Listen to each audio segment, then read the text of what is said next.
The novelist Ernest Hemingway once wrote, "All modern American literature comes from one book by Mark Twain called Huckleberry Finn." In the world of investing, Benjamin Graham was no less important. In fact, he's considered the father of modern investing. Graham is to investing what Euclid is to geometry, and Darwin to the study of evolution. Yet Graham is unlike Euclid, Darwin, and Twain because today he is only dimly recognized. Even many avid stock market watchers know little about this remarkable investor, money manager, writer, teacher, classical scholar, basement inventor, playwright, and financial philosopher.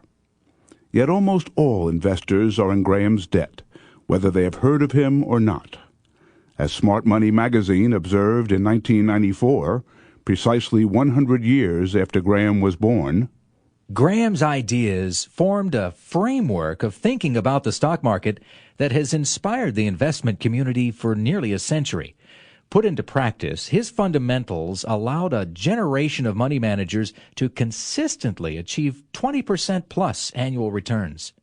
After Graham died in 1976, his prize pupil, Warren Buffett, offered these words of praise. "It is difficult to think of possible candidates for even the runner-up position in the field of security analysis." Of course, stocks were bought and sold long before Benjamin Graham was born, so when people call him the father of investing, they mean that he's the father of fundamental investing. In the 19th and early 20th centuries, few people had access to much hard data about companies. Fewer still would have known what to do with it. Many relied on tips, intuition, and guesswork. In a word, they were speculators, not unlike bettors at a racetrack. By contrast, Graham paid close attention to a company's fundamentals, that is, its revenues, earnings, dividends, assets, debt, financial structure, and the history of all these items over time. Graham devised coherent principles for analyzing these fundamentals, and he applied these principles in deciding whether a company is a suitable investment. These principles were laid out in Graham's celebrated text, Security Analysis, which he co-authored with David Dodd. In effect, Benjamin Graham devised a road map for Wall Street, a kind of navigating system for critically and logically evaluating stocks.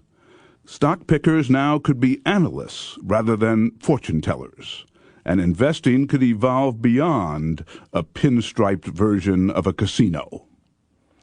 The financial writer George Goodman, who goes by the pen name Adam Smith, notes that Graham professionalized investing. "There is only one dean of our profession, if security analysis can be said to be a profession. The reason that Benjamin Graham is undisputed dean is that before him there was no profession, and after him they began to call it that. He came to Wall Street in 1914. 20 years later, he published the first edition of Security Analysis, the first and reigning textbook in the field. Big, black, and forbidding, generations of analysts have grown up with Graham and Dodd, as it is called. Now there are examinations and learned analyst societies, and the appellation CFA, or Certified Financial Analyst. Above all, Graham was dean because of his gift for teaching. There were better investors than Graham, but none was better at illuminating his subject. Students and working professionals flocked to Graham's classes at Columbia Business School. Investors scooped up his books. Even Congress called for his testimony to explain the ways of the stock market. On a personal level, friends and family often found Ben Graham to be distant. He failed at marriage 3 times. Graham's searingly honest autobiography, entitled Benjamin Graham, The Memoirs of the Dean of Wall Street, was published posthumously in 1996. In it, Graham confessed to feeling more kinship with his literary heroes than with living people. One might well ask in Hamlet's phrase, "What's Septimius Severus to him, or he to Septimius Severus?" The fact is, I must confess, that Severus was my friend, in a way in which living men have not succeeded in being my friends. I'm afraid I have heeded only too well Kipling's counsel. Let all men count with you, but none too much. Generous, patient, and kind, Graham was in many ways a loner. He would quit his own dinner parties when he felt the need to be alone. His third wife said he was humane, but not human. And Graham himself endorsed this verdict. Graham's autobiography paints a picture of emotional solitude, as in this passage where he describes his own childhood in the third person. Very early in life, he set to work, like a beaver, to build a breastwork around his heart. He recognized only one close companion, only one kindred spirit, himself. Graham was a short man, with thick lips and piercing light blue eyes. He looked somewhat like the actor Edward G. Robinson. He was absent-minded and fond of puns. But Graham's lectures had a certain drama. With students and protégés, he was unburdened, charismatic, and especially outgoing. Even as Graham retired and strangely slipped into semi-obscurity, his disciples multiplied and spawned their own disciples. Tens of thousands of Graham followers, on and off Wall Street, now apply his philosophy every day. Born Benjamin Grossbaum in London in 1894, Ben was the youngest of three boys in an Orthodox Jewish family. Within a year, his father, an importer of china and bric-a-brac, moved the business and the family to New York. Wall Street was still in its dark age, when all common stocks were considered speculative. The stock market of the 19th century had been a battlefield for railroad barons, and mostly avoided by the general populace. Not until 1896, 1 year after Ben's family set foot in America, did Charles Dow create his celebrated Dow Jones Industrial Average. According to a Wall Street Journal retrospective, stocks in general were frowned on. Share prices, often controlled, cornered, or otherwise stage-managed by Wall Street pools, were subject to spectacular rises and plunges. Trading on inside information was de rigueur, and little other information existed. In 1895, when the stock exchange gingerly proposed that companies distribute an annual statement of earnings to shareholders, it was a radical step. Prudent investors bought bonds, which is what Mr. Dow would recommend to readers of the Ladies' Home Journal. Stocks were the playthings of raiders and speculators. Graham helped to pierce this darkness by drawing a bright line between investment and speculation. For those who sought to purchase stocks with safety and the expectation of reasonable profit, Graham and Dodd's book would be The Rosetta Stone. However, Graham's philosophy was anything but easily arrived at. When he was a young boy, Ben's family lived in a comfortable brownstone in then-fashionable Harlem, with a cook and French governess. The New York of his childhood was one of elevated trains, horse-drawn streetcars, and skating in Central Park. But when Benjamin was 9, tragedy struck. His father died. Ben's mother tried to keep the import business afloat, but failed. One by one, she pawned off their possessions, even the watch that Ben was to have inherited from his father. On a speculation, Dorothy Grossbaum purchased U.S. Steel stock on margin, and Ben later recalled the result. As a small boy, I would open our paper at the financial page each day to see what U.S. Steel had done. Mother's margin account was duly wiped out in the panic of 1907. This was Ben's introduction to the market. The Grossbaums took in boarders to pay the rent, but the family was destitute. Ben could have butter or jam on his bread, but not both. Ultimately, the family had to move in with relatives in Brooklyn. The family's circumstances were doubly searing to Ben. The humiliation bothered him as much as the poverty itself. When the family visited with friends from their former life, Ben was pained by his mother's attempts to keep up appearances. Their visits to us and ours to them imposed a constant pressure on Mother to disguise our poverty as much as possible, to cultivate all the stratagems of seedy respectability, to live always and precariously, a little higher rather than a little lower than our means allowed. My natural inclination, I believe, was always away from the material and towards the intellectual and even the spiritual side of life. But the difficult conditions of my childhood affected me. I became too conscious and respectful of money. I took it for granted that the primary mark of success in life lay in large earning and large spending. Mocked for his British airs and ashamed of his poverty, young Ben developed the habit of hiding his thoughts from others.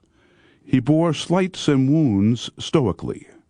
He was sensitive to criticism, but he avoided confrontations. Ben excelled in school and sought refuge in reading. As his train to school rolled over the spidery Brooklyn Bridge, Ben studied ancient Greek. He won a scholarship to Columbia College, where he studied humanities rather than business. He read Latin at home in his spare time. Ben graduated in 1914, second in his class. Remarkably, Columbia offered Ben a choice of 3 teaching posts, in mathematics, English, or philosophy. But the college dean introduced him to Samuel Neuberger of the securities firm Neuberger, Henderson, and Loeb, and Ben discovered the world of Wall Street. I knew it only by hearsay and in novels, as a place of drama and excitement. I felt the urge to participate in its mysterious rites and momentous events. Graham started out as a runner, delivering securities for $12 a week. His new boss delivered a prophetic warning. Young man, if you speculate, you'll lose your money. Always remember that.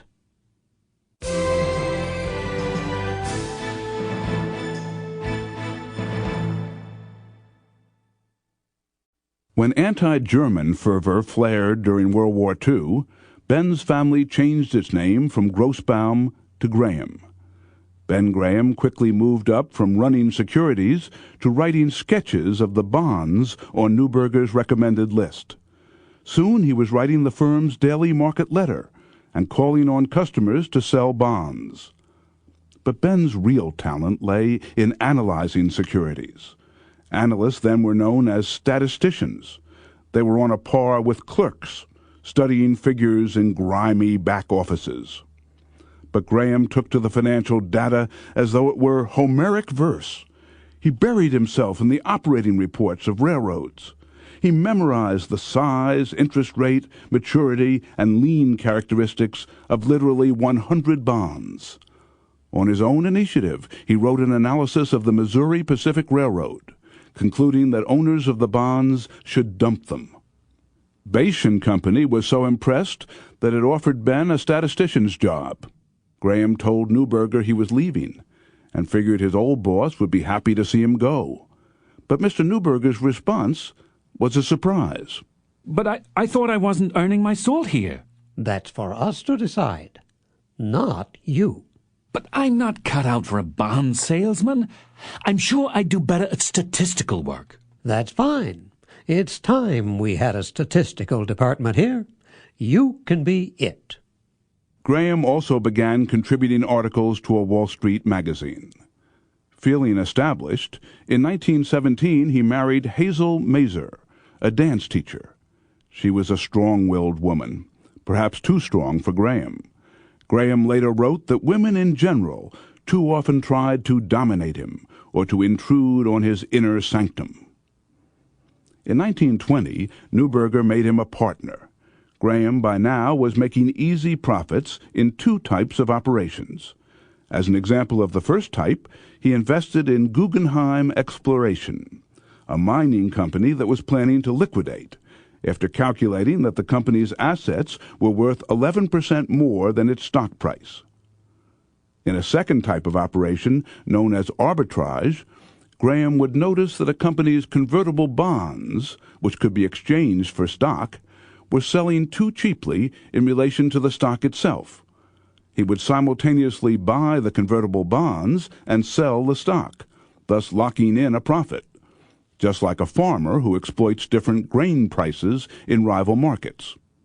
In both operations, Graham was not guessing, he was calculating. Perhaps he was feeling too successful. In 1919, Graham put $5,000 in a heavily promoted new issue, Save Old Tire, which had a patent for retreading automobile tires.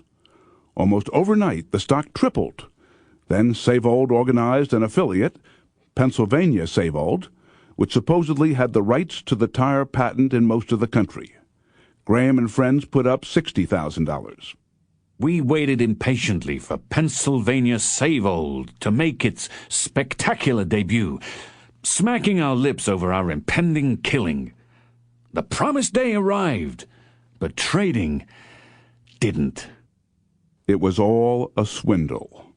Despite his common sense and native caution, Graham had been suckered. It was the fear of exactly such frauds that kept prudent investors away from stocks. But legitimate companies were beginning to disclose more details about their operations. Some disclosures were required by the stock exchange, and others were filed with government agencies, such as the Interstate Commerce Commission. But according to Graham, Wall Street barely noticed. The figures were studied superficially and with little interest. What counted most was inside information of various kinds, some of it relating to business operations, but more of it relating to the plans of the market manipulators, the famous they, who were held responsible for all the significant moves up and down in every important stock. To old Wall Street hands, it seemed silly to pore over dry statistics. But Graham saw a huge opportunity in these dry statistics. Industry had grown during the war, and the country was increasingly prosperous.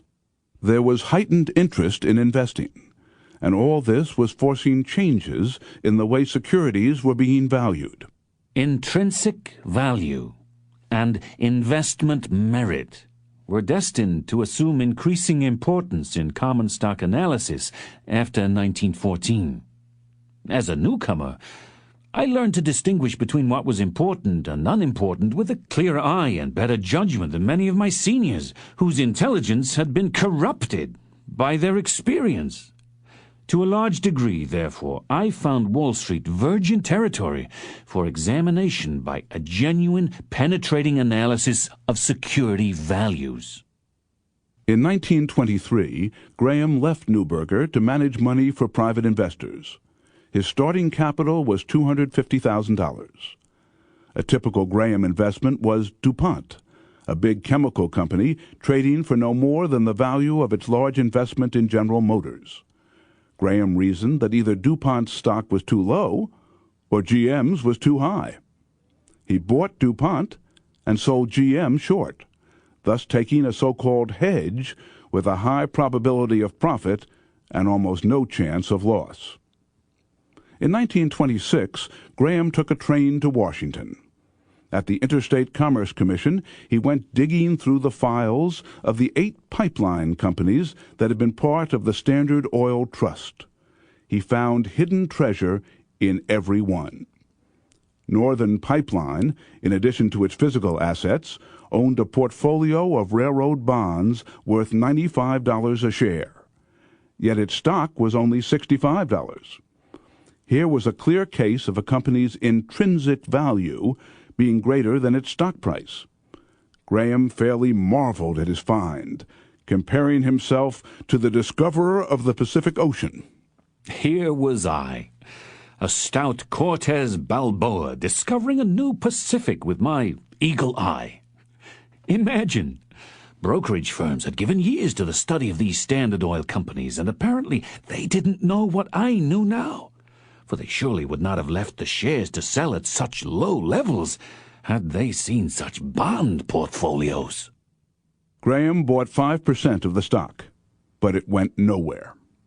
Naively, he asked management to pay a dividend. He argued that a pipeline doing only $300,000 of business had no need to hang on to $3.6 million in bonds. Management refused. In short, there was value in the company, but shareholders couldn't get their hands on it. Graham, only 32 years old, trekked over to the Standard Oil building, where the president of Northern patronized him. Look, Mr. Graham, we've been very patient with you. Running a pipeline is a complex and specialized business about which you can know very little, but which we have done for a lifetime. If you don't approve of our policies, may we suggest that you sell your shares? Instead, Graham bought more. By 1928, he had enough votes to win election to the board. The president not only agreed to pay a $70 dividend, but admitted that Graham's idea had been sound all along. As Graham prospered, word spread of his results and his conservative methodology. He recommended several stocks to Bernard Baruch, the eminent financier, and in 1929 Baruch proposed that Graham become his junior partner. Graham, who already had a partner in Jerome Newman, declined. Their portfolio, known as the Benjamin Graham Joint Account, had soared to a heady $2.5 million. The Grahams leased a luxury apartment in a swank new building rising over Central Park. In part, Graham may have been eager to move after the death of a son, which hurt him terribly. But financial success was going to his head, as he later reflected. I was convinced that I had Wall Street by the tail. I thought of owning a large yacht, a villa at Newport, racehorses, perhaps even mistresses, though I think I was still too naive to include them in my list. Yet Graham and Baruch agreed that speculators were driving the market to absurd levels and that a crash was likely. Graham, having burnt his fingers on Save-Old Tire, was careful to avoid the high flyers. But most investors were blissfully unaware. Studying values was beside the point. It was enough that stocks were rising. By the late 20s, the public was simply infatuated with the market.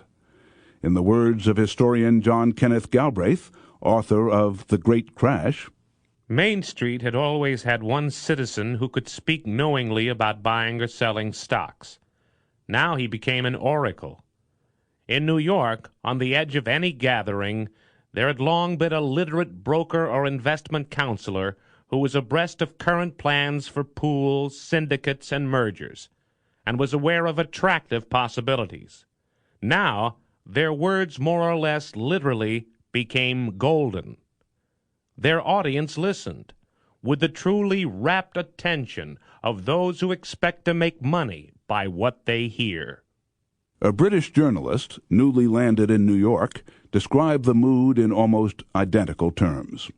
You could talk about prohibition, or Hemingway, or air conditioning, or music, or horses, but in the end, you had to talk about the stock market. And that was when the conversation became serious. The talk and speculation always concerned what was hot, meaning usually what the experts were pushing. In the late 1920s, investment banks organized funds known as investment trusts to pool the public's capital. The public's eagerness to get rich and its faith in the supposed experts who managed these trusts drove the stock in the trust to soar beyond all reason. For example, shares in a trust might trade for twice the value of its total assets per share. According to Galbraith, to value a portfolio of stocks at the market was to regard it only as inert property. But as the property of an investment trust, it was much more. For the portfolio was then combined with the precious ingredient of financial genius. The trusts borrowed heavily to expand their holdings of inflated assets, thus piling speculation on speculation. At the height of the euphoria in 1929, promoters seeking to raise $25 million for a new investment trust asked Graham if he would run it, and he tentatively agreed. But luckily for Graham, the stock market crash in October put a stop to the scheme before it could stain his reputation. Of course, Graham still managed the joint account, which was down 20% for the year. It would have been worse, but he had been careful to keep many of his positions hedged, so that losses on his stocks were offset by profits on his short sales. Early in 1930, Graham went to Florida and met a retired businessman, John Dix. Dix, who was 93, warned him, "Mr. Graham, I want you to do something of the greatest importance. Get on the train to New York tomorrow. Go to your office, sell out your securities, pay off your debts, and return the capital to your partners. I wouldn't be able to sleep at night if I were in your position." Graham thought Dix was ready for his dotage. Figuring that the worst was over, he kept his stocks but closed out his shorts, leaving him exposed, and he maintained $2 million of margin debt. I knew that prices were too high. I stayed away from the speculative favorites. I felt I had good investments, but I owed money, which was a mistake. As it developed, the crash was not over. In fact, October 1929 had been only a warm-up. Over the next 3 years, the joint account plunged an additional 60%. By the end of 1932, the account had suffered a crushing 70% drop. Graham had predicted the crash, yet failed to protect his investors. Deeply chagrined, he was on the verge of quitting. For 5 years, Graham and Newman did not draw a salary. From 1930 on, their one thought was to repay their debts without being forced to liquidate. Some of their investors withdrew their capital, which made it all the tougher. Meanwhile, Graham moved his family to cheaper, yet still attractive quarters. He vowed never again to be tempted by ostentation in his personal life or borrowing in his professional life.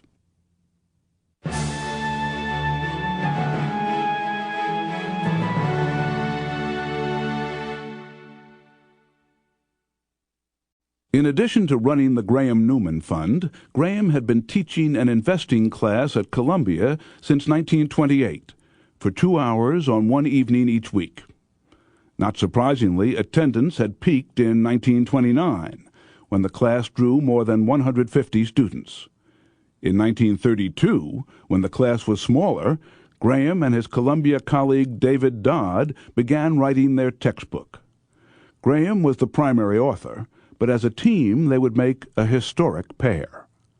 The Dow had fallen to 41.22, a stunning 89% below its peak.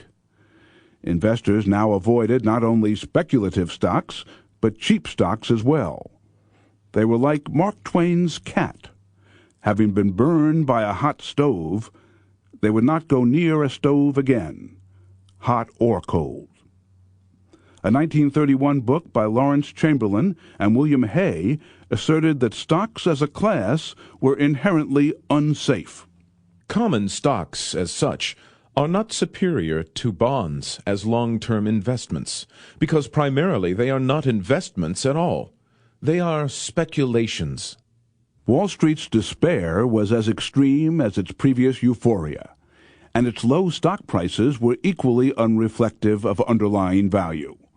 As Graham noted in an article in Forbes magazine, shares of many companies were trading for less than the value of their cash in the bank.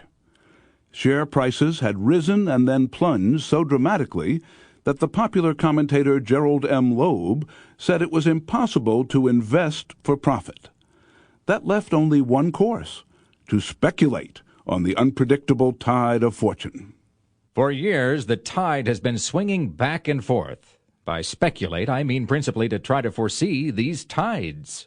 Loeb, influenced by recent evidence, believed the psychology of the public was more influential than the underlying values of securities. Since fundamental investing seemed fruitless, Loeb urged each individual to take his cues from the ticker tape. I do not think anyone really knows when a particular security is cheap or dear. I'm inclined to favor doing one's major forecasting from the tape, or to put it another way, from the price movement. According to Graham and Dodd, such a strategy had a fatal flaw. To watch the ticker is to follow the very crowd whose actions the investor hopes to anticipate. A few might succeed, but a majority can never be ahead of the market. For stock speculation is largely a matter of A trying to decide what B, C, and D are likely to think, with B, C, and D trying to do the same. Graham and Dodd compared speculation to a battle of wits, in which the profits of one trader are realized at the expense of others. Yet the whole enterprise seemed fairly doomed.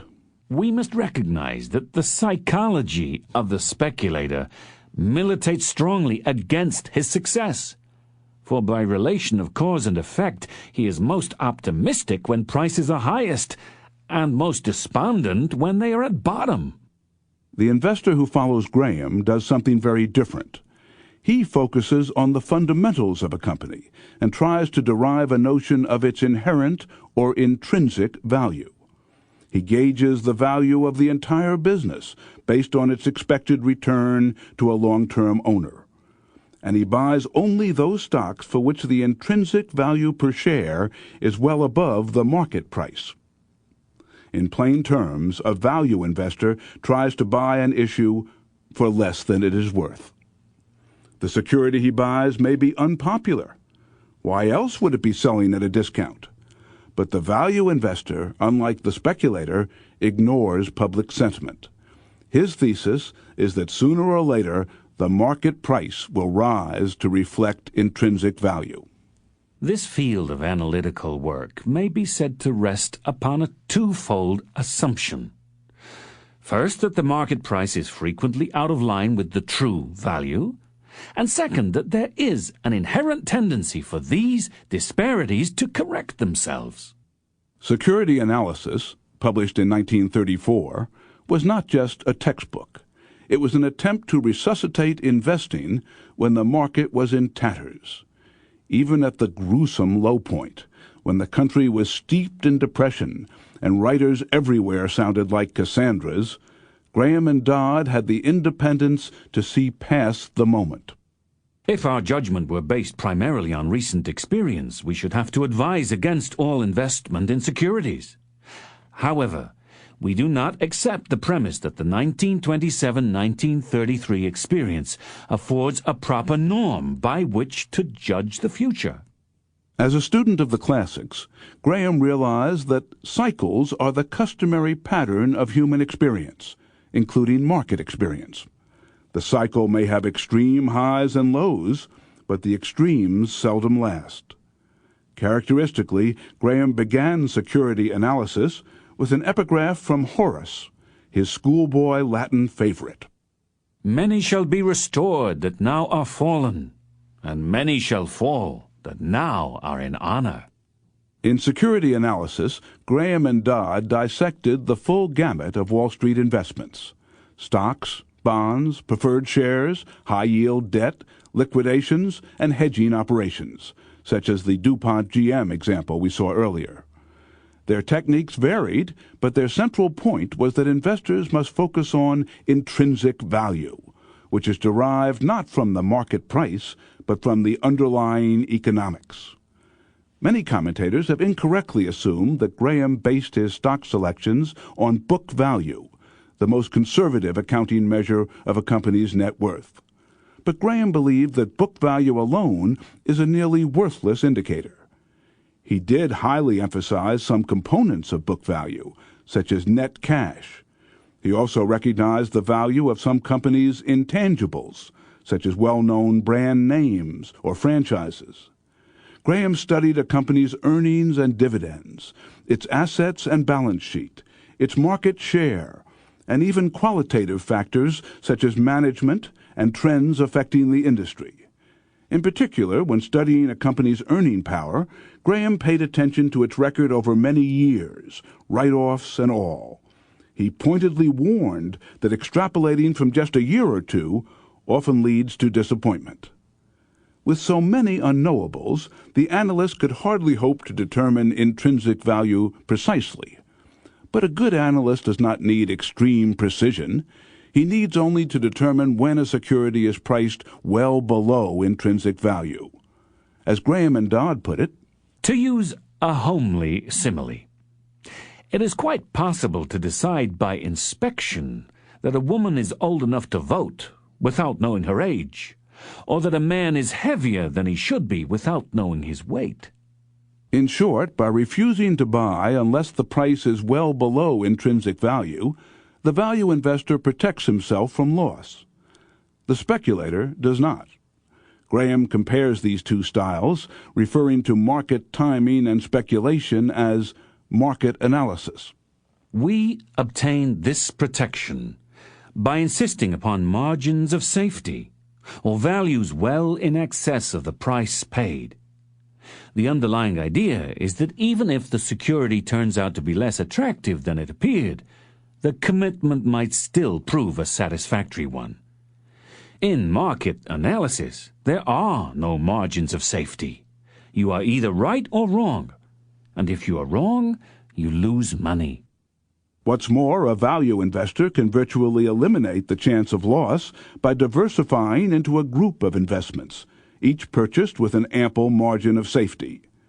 Graham and Dodd's famous definition of investing reiterates the difference between investment and speculation. An investment operation is one which, upon thorough analysis, promises safety of principal and a satisfactory return. Operations not meeting these requirements are speculative. Graham and Dodd investors also fulfill a social function by investing in undervalued companies and selling overvalued ones. They act as an invisible hand that helps to adjust share prices, thus allocating capital according to the economy's demands. The book Security Analysis was a huge success. It went through many editions, yet perhaps none would speak as clearly and boldly as the 1934 original. Except for some changes in terminology, its passages on mergers, spin-offs, junk bonds, asset write-offs, and accounting gimmicks might have been written a half-century later. As Janet Lowe, a Graham biographer, would write, "There is one advantage in reading Security Analysis in its earlier editions. The investor will be cleansed of any notion that there is much that is new on Wall Street." As the Wall Street Journal commented in 1996, What leaps off these pages is their practical utility. The effect of Mr. Graham's baritone voice and classical allusions is to make these lessons not aging, but ageless.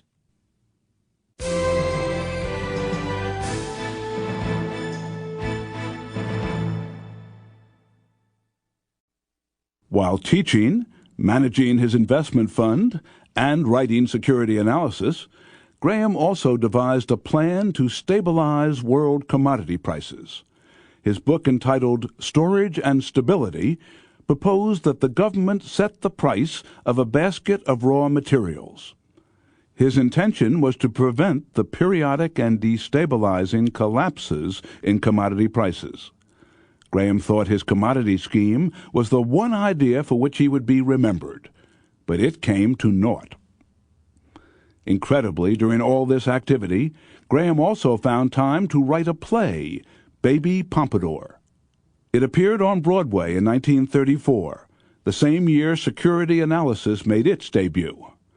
The play featured a famous newspaperman with a beautiful but not very bright mistress, whose inane remarks on current affairs somehow inspire the editor with scintillating ideas for columns. Perhaps Graham, who was to divorce 2 years later, was venting a personal fantasy. The critic for the New York Times admonished him, If one of Mr. Graham's students at Columbia University were to turn in an essay on security analysis, as trite and diffused in its substance as this little play of his, about a nationally famous journalist whose editorial policies are influenced by a moronic chorus girl mistress, then the student would undoubtedly receive a D-, and for very good reason, too. Mr. Graham had better stick to one thing or the other, or find himself a new hobby. The play closed after 4 performances, but at least it showed that Graham's mind ranged beyond the narrow alleys of Wall Street. On other fronts, Graham's career was experiencing a renaissance. In 1935, he helped found the New York Society of Security Analysts, a step toward his dream of making a genuine profession out of Wall Street research. More importantly for his investors, Graham made back all his losses from the crash. In 1936, Graham and his partner reorganized the joint account as a mutual fund known as Graham-Newman Corporation. For the next 2 decades, Graham-Newman would enjoy spectacular success, using strategies and tactics that came straight from the pages of security analysis. Graham's favorite technique was to invest in stocks that traded for 1/3 less than net working capital, which is the value of current assets after deducting all debt. This technique gives no weight to fixed assets. Thus, stocks purchased at 2/3 of working capital are absurdly cheap. I would say that if a stock with $50 working capital sells at $32, that would be an interesting stock. If you buy 30 companies of that sort, you're bound to make money. You can't lose when you do that. Graham-Newman made an average profit of more than 20% a year on these bargain stocks. It also invested in arbitrages, liquidations, and hedges, aiming to profit from discrepancies in related securities. On occasion, the fund also bought a controlling position in a company. Virtually all of Graham-Newman's investments were limited to these few categories. This fact alone provides a clear lesson for investors, which Graham would articulate much later. Do those things as an analyst that you know you can do well, and only those things. If you can really beat the market by charts, by astrology, or by some rare and valuable gift of your own, then that's the row you should hoe. If you believe that the value approach is inherently sound, workable, and profitable, then devote yourself to that principle. Stick to it, and don't be led astray by Wall Street's fashions, illusions, and its constant chase after the fast dollar.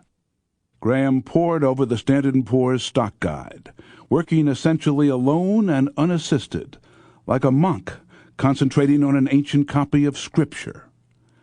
Graham wrote of his labor with a sense of wonder. The investor who likes to play around with corporate figures will find himself in clover with the stock guide. He can open to any page and see before his eyes a condensed panorama of the splendors and miseries of the stock market. Many people bought just 1 share of Graham-Newman in order to get a look at the stocks in its portfolio. But much to Newman's annoyance, Graham often gave away his best ideas in class. In his memoirs, Graham remarked, "Although I warned my students that any stocks mentioned were for illustration only and under no circumstances were to be taken as recommendations to buy, it did happen that some of the issues I discussed as undervalued subsequently enjoyed substantial advances." In fact, Graham used real current ideas. Even professional stock pickers took his class.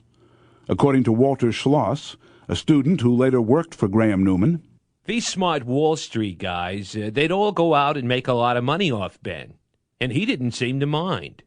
Marshall Weinberg, who took Graham's course twice and later became a stockbroker, describes how Graham gave real stock tips. Graham was giving you ideas. Youngstown Sheet and Tube I bought at 34 5/8 and sold between 75 and 80. I bought GM on his recommendation. Also Easy Washing Machine. He'd say, "This is a stock that looks cheap to me." Real Silk Hosiery was another stock. The class paid for my degree. Graham's generosity with ideas was highly unusual on Wall Street. But as Graham became financially secure and then rich, he became interested in securities less for the money than for the exercise in problem-solving. He enjoyed the challenge and the rigor of it, just as he enjoyed his amateur pursuit of geometry. In his spare time, Graham also devised and patented a simplified protractor and a new kind of slide rule, though these fared about as well as his stage play. Graham's mind was always working on something, so he slept with a notepad by his pillow. Money, which he had craved so much as a boy and young man, came to matter even less as his fame spread on Wall Street. In 1949, Graham published another major work, entitled The Intelligent Investor. Unlike Security Analysis, which had been written for professionals, The Intelligent Investor aimed at the amateur. It was a user's guide for deciphering corporate statements and for choosing sound investments with a margin of safety. As usual, Graham enlivened the book with case studies. For instance, he warned against the common practice of projecting earnings based on only a brief recent history, particularly as figures for any one year may be touched up by shrewd accountants. He looked in detail at Aluminum Company of America, or Alcoa, whose financial reports used 4 types of so-called special charges. What then were the true earnings of Alcoa? Suppose that any time a company had a loss on any part of its business, it had the bright idea of charging it off as a special item, and thus reporting its primary earnings per share so as to include only its profitable contracts and operations. Like King Edward VII's sundial that marked only the sunny hours. In The Intelligent Investor, Graham explained that the lone investor, even the small investor, has a singular advantage. The market's widely feared gyrations actually provide a great opportunity to buy at low prices and sell at high ones.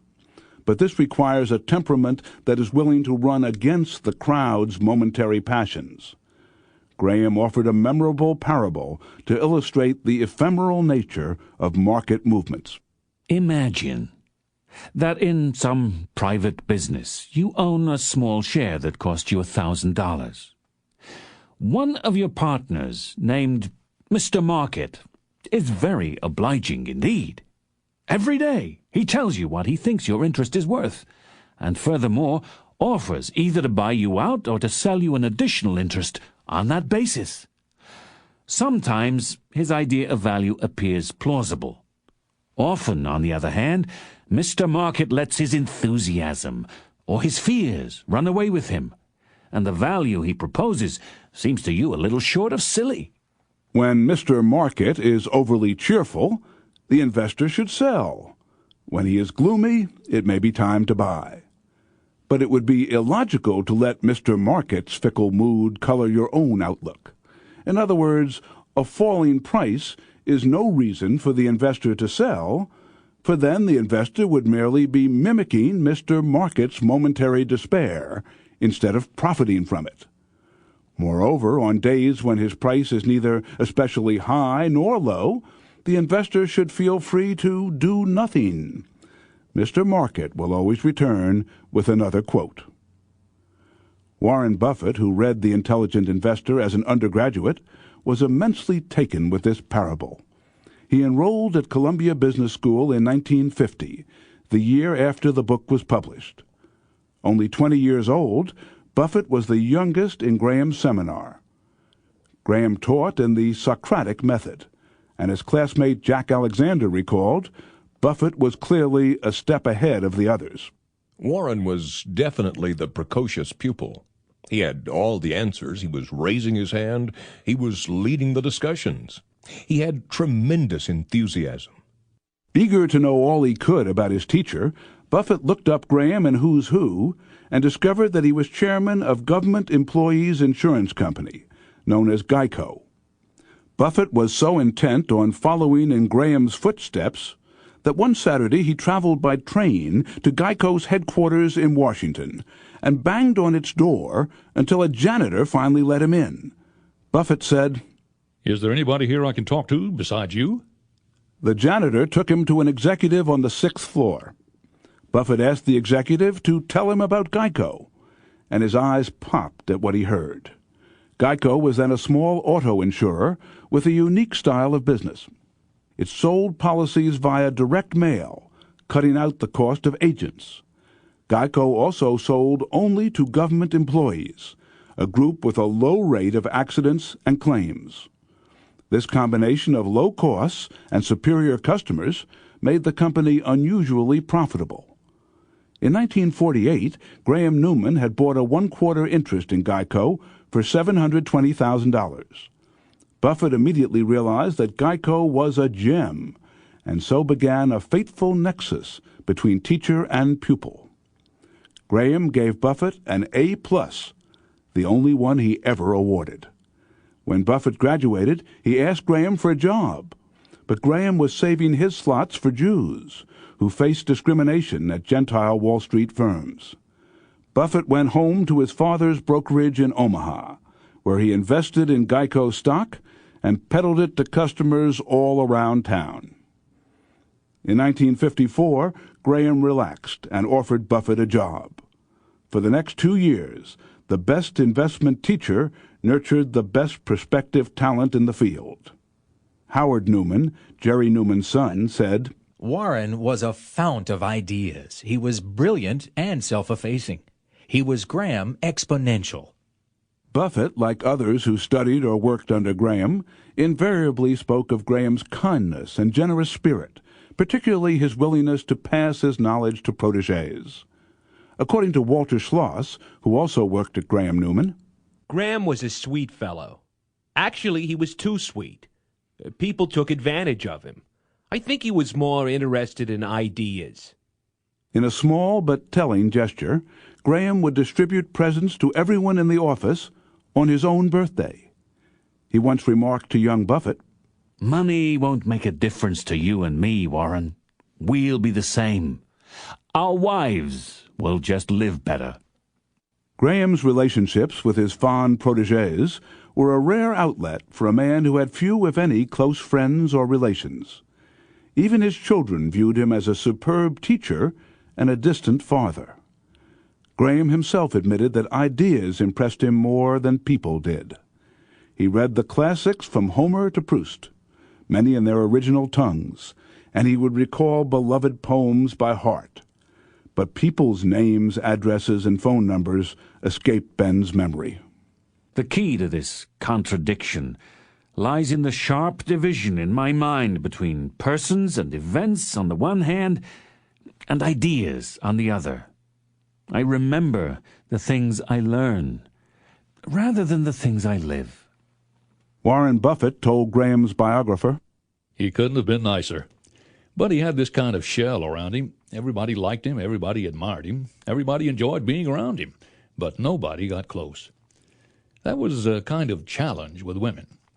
Each one thought that she would be the one who really got close to him.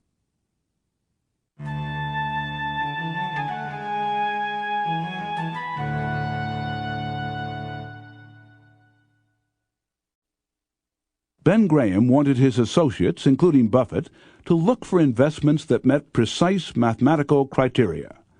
His investments were based on numbers, not on a company's supposed franchise value, future prospects, or management. This frustrated his associates, including Buffett. Ben was not interested in going as deeply into corporate analysis as I might be. He didn't want us to go out and see companies. Graham insisted on a margin of safety that could be calculated, because he wanted to avoid risking a permanent loss of capital, as had nearly happened in the Depression. This caution caused him to miss opportunities, as Walter Schloss notes.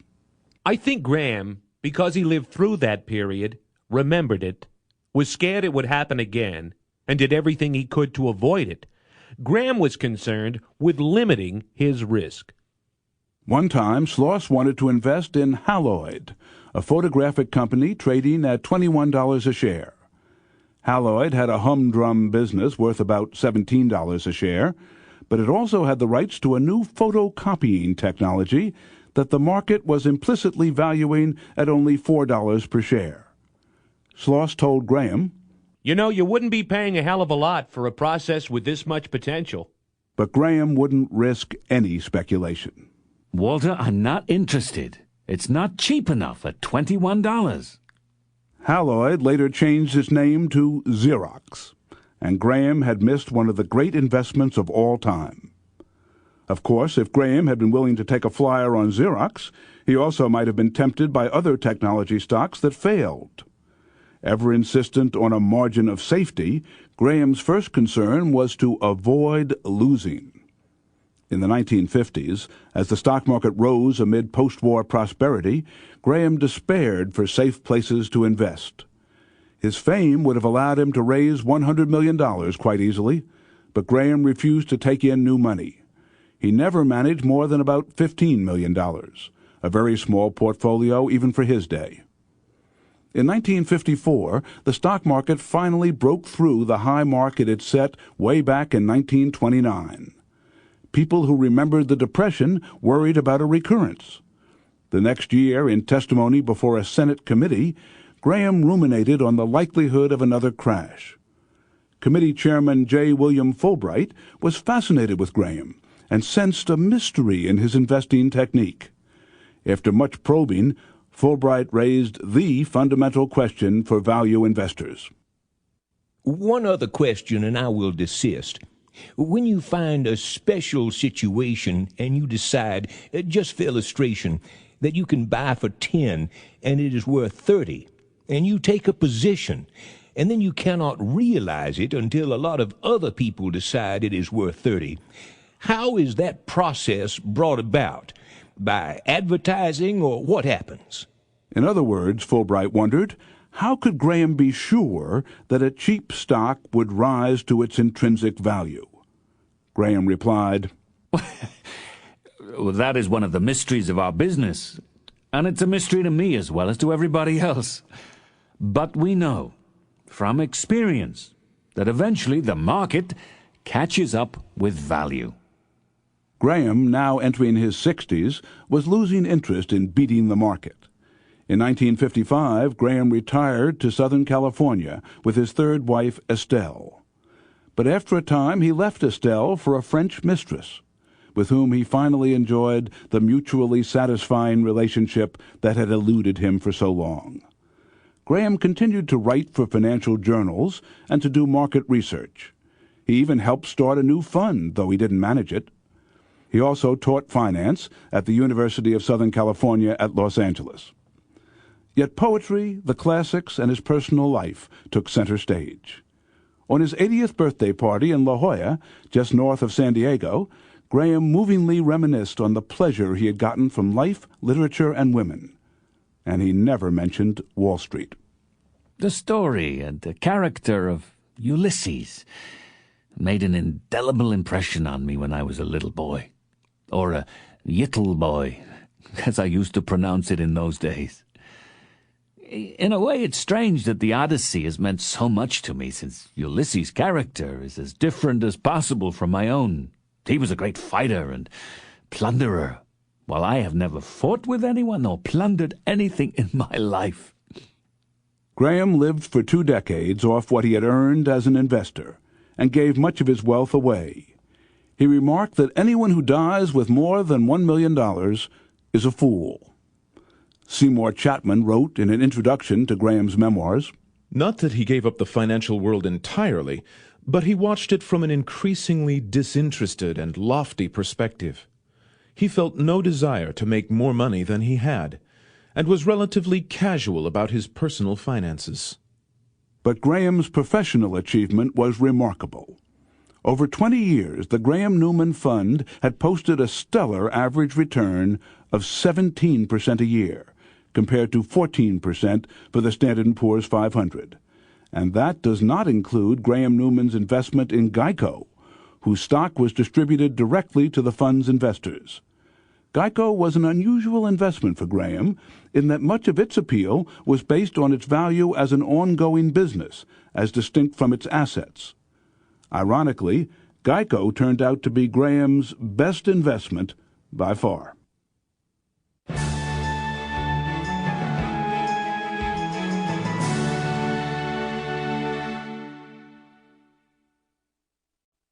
Benjamin Graham's gospel would be spread by his disciples, most of all by Warren Buffett. After Graham Newman dissolved, Buffett returned to Omaha and began his own investment partnership. Over 13 years, he racked up a phenomenal return of 29.5% a year, without suffering a single losing year.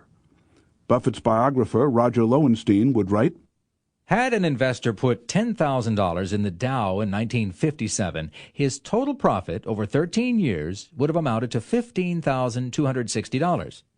The same grubstake, if invested in Buffett's partnership, would have produced a profit after deducting Buffett's share of $150,270. One might look for metaphors to other realms. In music, Mozart. In baseball, the 1927 Yankees. In the world of investing, there had never been anything like it.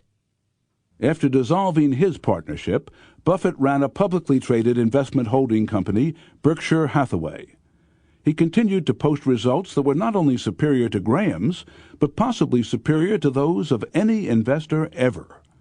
Through the end of 1996, anyone who had started with Buffett in 1957 would have seen his original $10,000 grow to $133 million. Perhaps the best way to summarize Buffett's career is to look briefly at Berkshire Hathaway. Buffett started buying stock in Berkshire in 1962. The company was a venerable but ailing textile manufacturer based in New Bedford, Massachusetts, and its stock was trading at $7.60 a share. In 1965, Buffett took control of management. He gradually came to realize that textiles, being a commodity, were an inherently unattractive business. Bit by bit, Buffett reallocated Berkshire's capital. Over time, he acquired other businesses in insurance, banking, retailing, and newspapers, and also a portfolio of carefully selected common stocks, including Coca-Cola, American Express, Walt Disney, Wells Fargo, and others. His sustained and brilliant investing transformed Berkshire from a dying textile maker into one of the 20 most valuable companies in the United States. By the end of 1996, Buffett's investments, nourished by years of compounding, had raised the price of Berkshire stock from $7.60 a share to an astounding $34,100 a share. Buffett's success spread the recognition of Benjamin Graham and his theories to a new generation on Wall Street, partly because Buffett consistently gave credit to his mentor. He once told a writer, "The best thing I did was to choose the right heroes. It all comes from Graham." In another interview, Buffett commented, "Everyone that I personally know that has really stuck with the Ben Graham principles over 20 years or more has done appreciably better than the market." Buffett's incisive and witty annual reports, which were widely read on Wall Street, repeatedly cited Graham's teachings. At the height of the 1980s junk bond era, Buffett wrote that operating an overly indebted company is like driving a car with a dagger mounted on the steering wheel. This was a strategy he derisively mocked as the dagger thesis. In the final chapter of The Intelligent Investor, Ben Graham forcefully rejected the dagger thesis with the motto, "Margin of Safety." 42 years after reading that, I still think those are the right 3 words. Ironically, Buffett's greatest success occurred when he branched out from Graham's style. At the start of his career, Buffett had invested mostly in Graham-type bargain stocks, such as those of street railway companies, windmill manufacturers, and anthracite producers. Such companies were cheap in quantitative terms because of their tangible assets. However, Buffett gradually was drawn more to companies with intangible yet highly valuable franchises, such as American Express, Disney, and Coca-Cola. As Buffett came to realize, the value of such companies could be much more than that of their tangible assets alone. For example, Mickey Mouse and Snow White cost relatively little to produce, but they are extremely valuable. They certainly contribute mightily to Disney's long-term earning power, and therefore to its intrinsic value. Though the value of Mickey Mouse and Snow White may be harder to quantify than the ore in a copper mine, that value is no less real. Buffett remained very much a value investor. He continued to insist on a margin of safety, that is, on a big gap between market price and underlying intrinsic value. And he continued to heed the parable of Mr. Market by coolly looking upon depressed prices as buying opportunities. But as Buffett once explained to a journalist, he identified value in ways that were foreign to Graham, and this led him to stocks that Graham wouldn't have dreamed of buying. What do you think will be good businesses? They're the businesses that have some sort of a franchise. If I go into a drugstore and I want a Hershey bar, they can't sell me an unmarked bar. I'll go across the street to buy it. That's what makes a good business.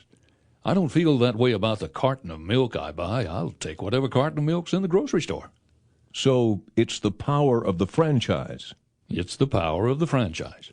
When Ben Graham talked about these things, he talked about tangible assets, iron and steel above the ground, bricks and mortar. But you've expanded Ben Graham's idea, haven't you? Well, I learned that subsequent to Ben. The principles of buying value and the margin of safety and the detachment from market I learned from Ben. You might say that I learned the proper temperamental set from Ben. The stocks I buy are entirely different from what Ben would buy. Buffett viewed himself as expanding on Graham, not abandoning him. Where Buffett had bought cash-rich Union Street Railway early in his career, he later bought Coca-Cola based on its brand strength and potential for growth overseas. I felt as sure of the margin of safety with Coke as when I bought Union Street Railway at 40% of net cash. In both cases, you're getting more than you're paying for. It's just that one was easier to spot. Buffett's generation actually was forced to abandon some of Graham's old terrain. By the 1960s, fewer stocks met the Graham criterion of selling at a discount to net working capital. Graham's disciples also had come of age after the Depression and were naturally less fearful.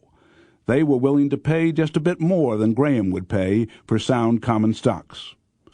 After Graham retired, he invited Buffett to co-author a revised edition of The Intelligent Investor. However, they disagreed on too much. For example, Buffett wanted to add a section on how to identify businesses with superb franchises or other intangible values. Graham did not. Buffett was willing to recommend putting 100% of a portfolio in stocks, if enough bargains could be found. Again, Graham was more conservative. In 1976, Geico announced a huge loss, a result of its having relaxed its previously rigid underwriting standards. Graham had long since left the board, but his savings still were in Geico stock, which plunged from $42 a share to less than $5. When new management was brought in, Buffett made a huge investment. Geico revived, and in time Berkshire became the largest owner, then the sole owner. The cycle was now complete. Buffett was master of the company that once had been Ben Graham's best investment.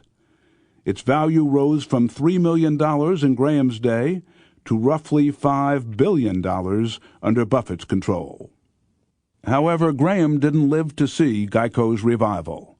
He died in 1976 at age 82. His estate was valued at $3 million, a substantial fortune, though modest compared with that of other investors with his abilities. Buffett wrote in an obituary, I knew Ben as my teacher, my employer, and my friend. In each relationship, there was an absolutely open-ended, no scores kept generosity of ideas, time, and spirit. Ironically, as Graham had neared the end of his life, he had felt despair over the future of security analysis. He was afraid that analysts had ferreted out too many of the bargain stocks, leaving too few opportunities. Just before his death, he told an interviewer, I'm no longer an advocate of elaborate techniques of security analysis in order to find superior value opportunities. This was a rewarding activity, say 40 years ago when our textbook Graham and Dodd was first published, but the situation has changed. Here Graham was most assuredly wrong, for many of his students and followers have used his principles to become highly successful stock pickers.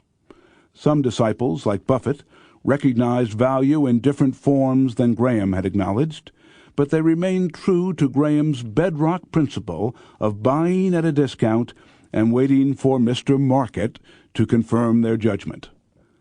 In modern times, economists have theorized that it is impossible for stock pickers to consistently beat the market averages.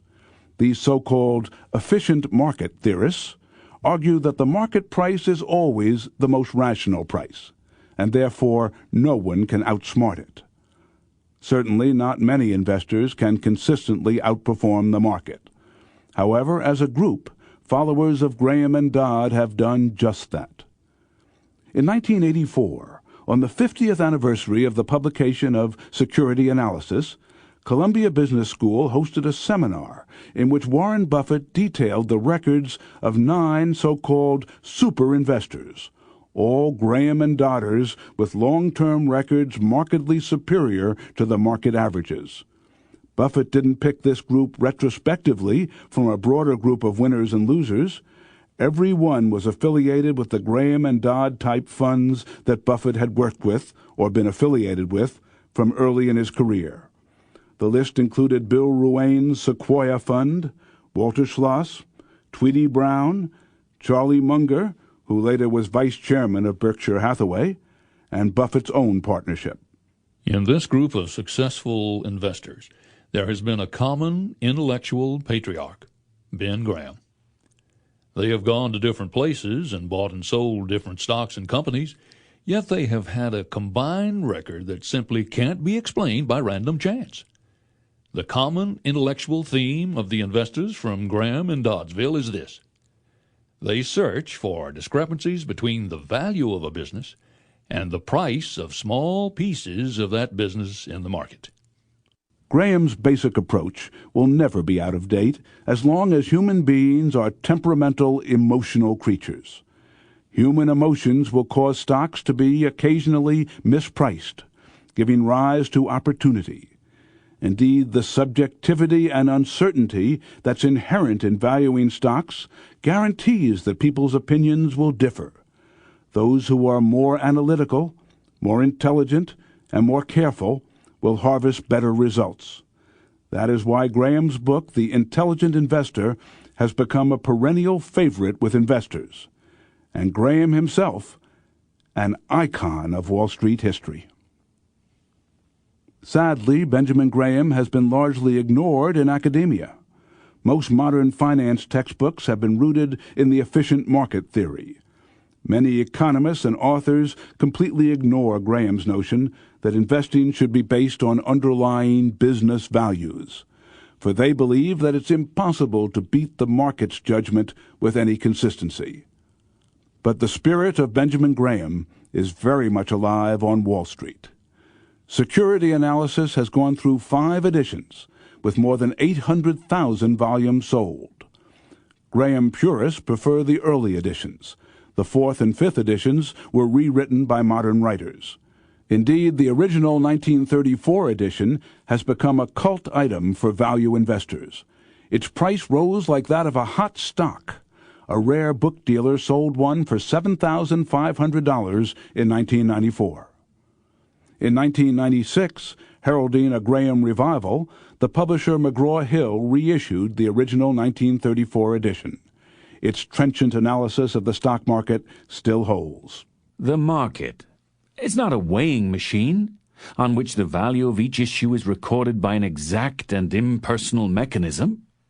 Rather should we say that the market is a voting machine, whereon countless individuals register choices which are the product partly of reason and partly of emotion. True investors studiously sift through the market's blizzard of votes to find choice underpriced issues judged on the basis of facts and hard analysis, not on emotion and expectations. They ask themselves not where is the stock going, but what is the business worth. Graham acknowledged that speculation will always appeal to many.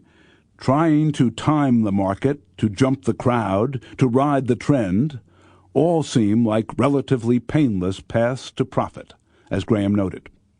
The appeal of chart reading to the stock market trader is something like that of a patent medicine to an incurable invalid. Graham, however, believed that chart reading is just as illusory as patent medicine. Speculation seems easier, and certainly is quicker. As distinct from investing, speculation does not require patience, discipline, or study. For these very reasons, it is likely to prove more disappointing in the long run. There are no dependable ways of making money easily and quickly, either in Wall Street or anywhere else. Sound investing may not be easy or quick, but there are many proven ways to make money in the markets. In the rest of this presentation, we'll take a closer look at the history and the major principles of the two most prominent investment styles, value investing and growth investing. Then, in next month's presentation, we'll talk about bargain hunters and contrarians, who constantly look for ways to profit from weaknesses in the conventional wisdom that dominates so many investors. Also next month, we'll talk about cycles and waves, including a discussion of thinkers like Charles Dow, who work to find patterns in the market that can be observed and exploited. In future presentations, we'll turn to global investing and other investment alternatives as we round out our grand survey of the financial world. Don't miss a word of it.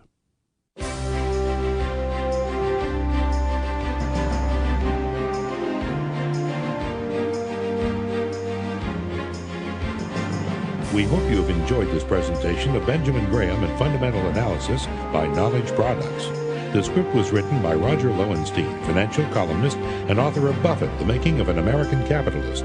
Edited by Mark Skousen and Mike Hassel. Produced by Patricia Childs.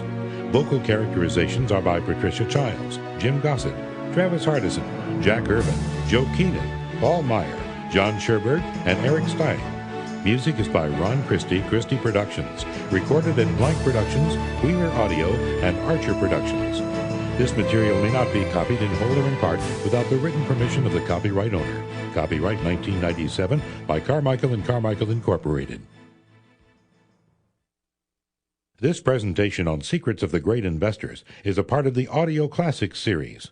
This continuing series of audio presentations discusses the great ideas and events of history in their historical and intellectual context.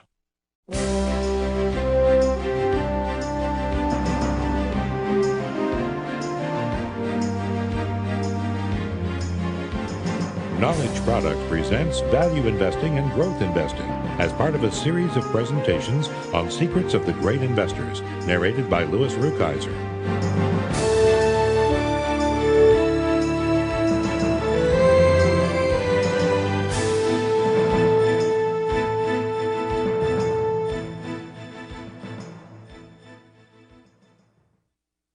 In 1976, the young Warren Buffett was already known as an investment prodigy when he wrote a remembrance of his favorite professor, Benjamin Graham. Buffett told how Graham had been an investor, teacher, and friend to several generations of investors, and a vast influence on their style known as value investing. Graham's 1934 book, entitled Security Analysis, co-written with David Dodd, has become the Bible for how to scientifically analyze stocks and bonds. Graham's other classic book, entitled The Intelligent Investor, joined security analysis in planting the seeds of the so-called value investing philosophy. As Buffett notes, Graham's principles have stood the test of time. It is rare that the founder of a discipline does not find his work eclipsed in rather short order by successors. But over 40 years after publication of the book that brought structure and logic to a disorderly and confused activity, it is difficult to think of possible candidates for even the runner-up position in the field of security analysis. In an area where much looks foolish within weeks or months after publication, Ben's principles have remained sound, their value often enhanced and better understood in the wake of financial storms that demolished flimsier intellectual structures. Graham said an investor should seek to purchase stocks whose selling price, for some reason or another, is below their true value. Then the investor simply waits for the market to recognize that value and drive the share price higher. If market forces push the price into an overvalued range, Graham said the investor should sell, take profits, and search for another undervalued stock. Of course, this is a highly simplified explanation, but it is enough to show that value investing is a practical concept that depends very much on the investor's ability to measure or judge value apart from what the market is saying at the time. Benjamin Graham entered Wall Street in 1914, and he learned the ropes during the turbulent years of World War I. This was an era of rampant stock manipulation and insider trading. Yet Graham beat the crowd by applying the scholarly approach he'd learned while studying mathematics and philosophy at Columbia University. Graham taught himself accounting, and he learned to search government records for data on railroad and oil companies, the dominant industries of the early 20th century. Graham had developed a reputation as an innovative young money manager when the crash of 1929 ravaged most of what he'd built. He struggled for several years to recoup his clients' losses and to rebuild his own portfolio.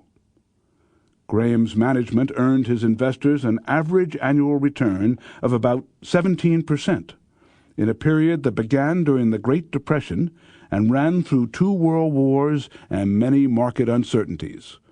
What's more, this return rate does not include the earnings from Graham's most remarkable find, the Geico Insurance Company, which he spun out of his Graham-Newman investment fund in the early 1940s.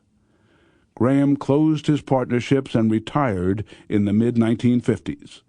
Many of his investors then began looking for his most likely heir, and they turned to Warren Buffett, Graham's little-known but engaging student. Buffett was working at the Graham-Newman Company when Ben and his partner closed the business and retired. Buffett packed his baggy suits, moved back to his beloved hometown of Omaha, and set out to show that you don't need a Wall Street address to make hay with Benjamin Graham's principles. In Omaha, Buffett guided the Buffett Partnership to consistent returns of 29.5% per year until 1969, when the partnership was dissolved. Many of Buffett's investors then moved their money to his next venture, Berkshire Hathaway, where returns have compounded at more than 28% per year. If there was such a place as the Wall Street Hall of Fame, Benjamin Graham's statue would surely be there. Not so much because of his own wealth, but because of the impressive records of Warren Buffett, Walter Schloss, Irving Kahn, Mario Gabelli, and other investment managers who adopted Graham's style. Of course, value investing doesn't suit everyone's temperament or expectations. Some investors instead follow the growth stock theory, whose earliest proponent was the Baltimore investor Thomas Rowe Price. Along with the investor David Babson, T. Rowe Price is considered one of the progenitors of the growth concept. Frank Cappiello, a well-known financial analyst and frequent panelist on Wall Street Week with Louis Rukeyser, says, Rowe Price, an authentic investment genius, has said that the individual investor can duplicate Price's stellar record if they select the well-managed companies in fertile fields for growth and hold the stock until it's obvious that the company is no longer growing. And then, and only then, is it time to sell. Price based his investment style on the notion that companies go through various life stages, just as people do. A company is born, then passes through a toddler phase and growth years before reaching maturity. Eventually, there comes a time when productivity remains high, but is no longer rapidly accelerating. And finally, at some point, old age and decline set in. How soon this happens to a company depends on the fundamentals of its industry, what we might compare to a person's inherited genes, along with the effects of the economic climate and how well the company takes care of itself. Whatever the circumstances, change is inevitable for both companies and humans. The goal of the growth investor is to spot promising companies, ideally when they are mere babies, but in any event when they can still look forward to many vigorous, healthy years of growth. The trick is to stick with such a stock until it is fully grown. The journey from infancy to maturity can be long, difficult, and uneven, but if you choose the right companies, your patience will be well rewarded.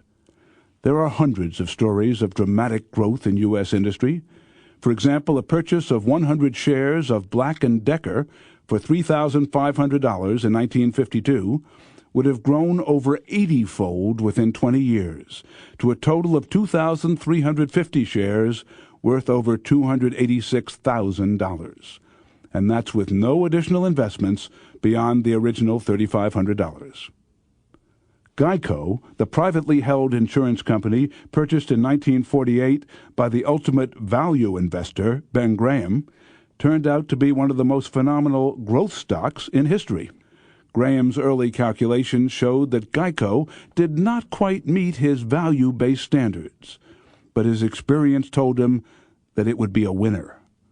In the next 25 years, Geico appreciated more than 28,000%. In 1976, Geico suffered through a bad phase and again became a value buy.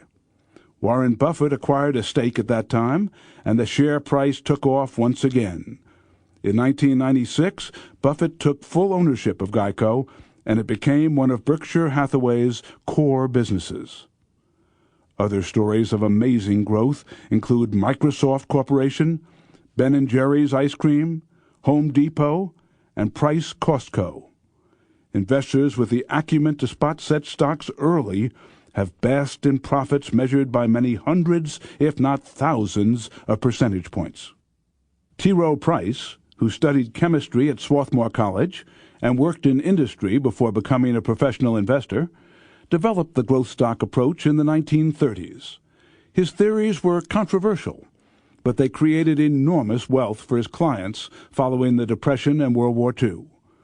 In 1937, Price founded the Baltimore-based investment company that still is distinguished by his name, and the T. Rowe Price New Horizons Fund is still considered a bellwether for small company growth stock performance.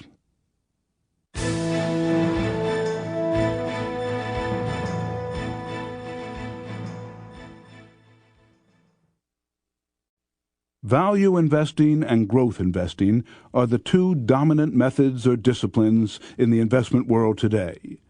Whether an investor walks one path or the other depends on factors such as temperament, the need for safety, the need for income, and the time available for accumulating gains or recouping losses.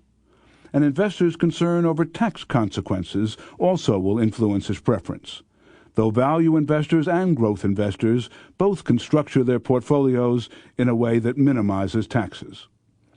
Despite commonly held beliefs to the contrary, value and growth investing are not opposing philosophies. Growth investing seeks dramatic increases in a company's share price. Its opposite is investing for income. Value investing patiently waits for the market to bid up undervalued stocks. Its opposite is making day trades in an effort to outwit short-term market fluctuations.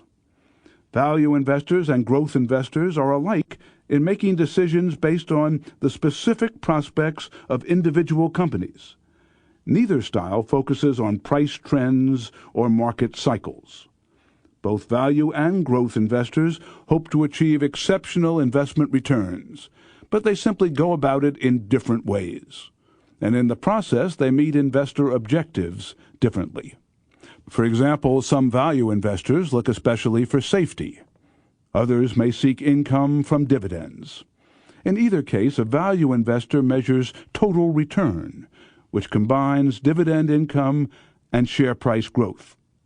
By contrast, the most dedicated growth investor often chooses stocks that pay no dividends.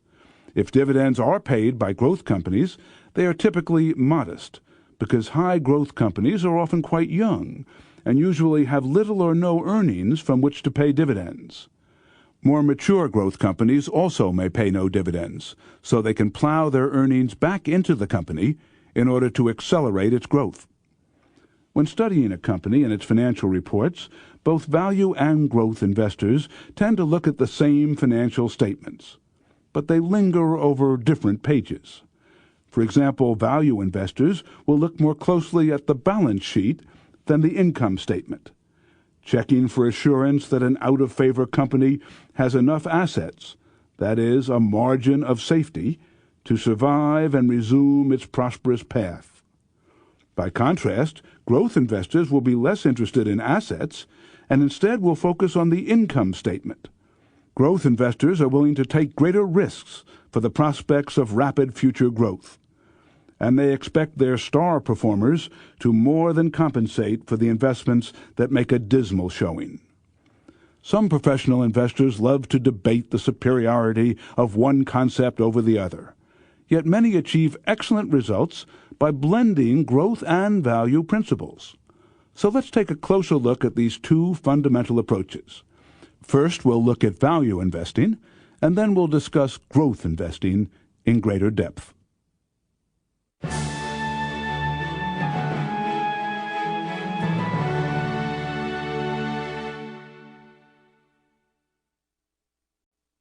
As we've seen, a value investor tries to buy stocks that are selling at a price below what they are truly worth. To use a term coined by Benjamin Graham, they are selling below their intrinsic value. According to financial author John Train, the value investor, or bargain hunter, tries to buy a dollar for 50 cents over and over again. Warren Buffett notes that value investors buy stocks as if they are buying the whole business, not just the small portion represented by one share of stock. Some buy large blocks of stock in a few companies. Others may buy a few shares in many companies.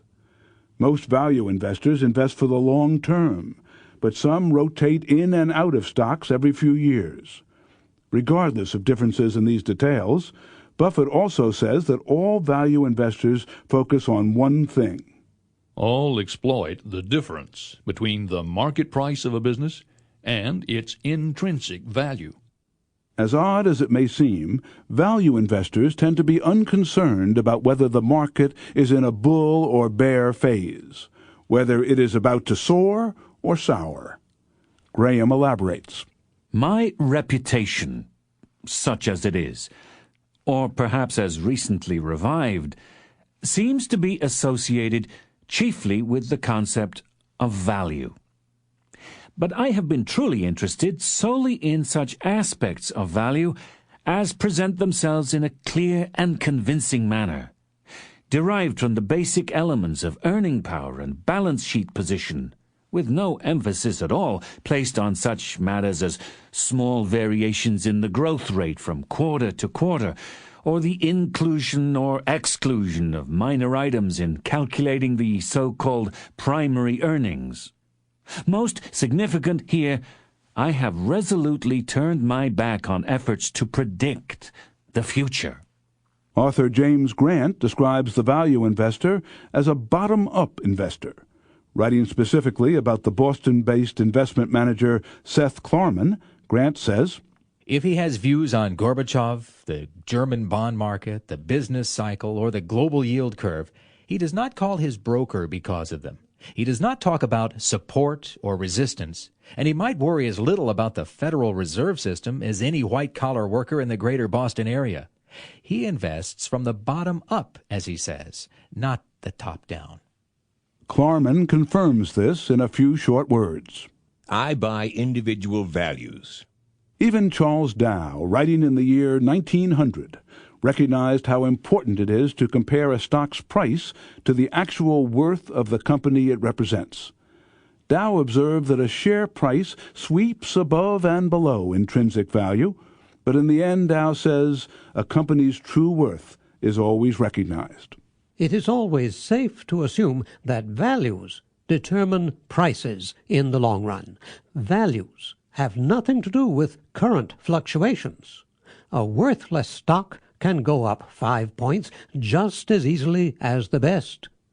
But as a result of continued fluctuations, the good stock will gradually work to its investment value, while the poor one will gradually go to its value as a gambling counter, or perhaps with reference to its voting power for control. Value investors may indeed sense when the market is near a bottom or a top, though such knowledge may not influence their actions. When the market is low, they find plenty of enticing stocks to buy. When it is topped out, there are slim pickings. Yet whatever the market's mood, value investors doggedly search for bargains. The first challenge to a value investor is knowing when a stock is cheap and should be purchased. The second challenge is deciding when the stock has outpaced its intrinsic value and should be sold. In fact, the term intrinsic value has become a Wall Street catchphrase, as has the term margin of safety, for that cushion against rough times that's so vitally important to out-of-favor companies. Of course, buying a stock near or below its intrinsic value requires the investor to have some idea of how to measure or establish what that value is. According to Warren Buffett, intrinsic value is a number that is impossible to pinpoint, but essential to estimate. Fortunately, a reasonable ballpark figure is close enough. Buffett elaborates. We define intrinsic value as the discounted value of the cash that can be taken out of a business during the remaining life. Buffett adds that this is a subjective number that changes according to revised estimates of future cash flow, and also with changes in interest rates, which change the relative value of those cash flows. If it seems daunting to compute intrinsic value the way Buffett does, don't fret.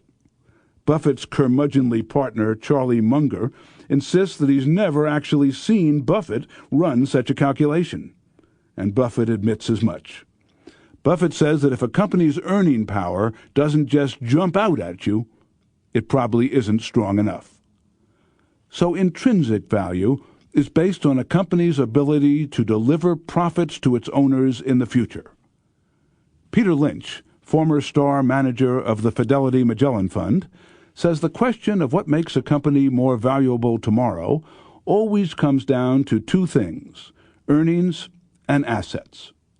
Benjamin Graham and David Dodd wrote extensively about measuring intrinsic value in their book Security Analysis.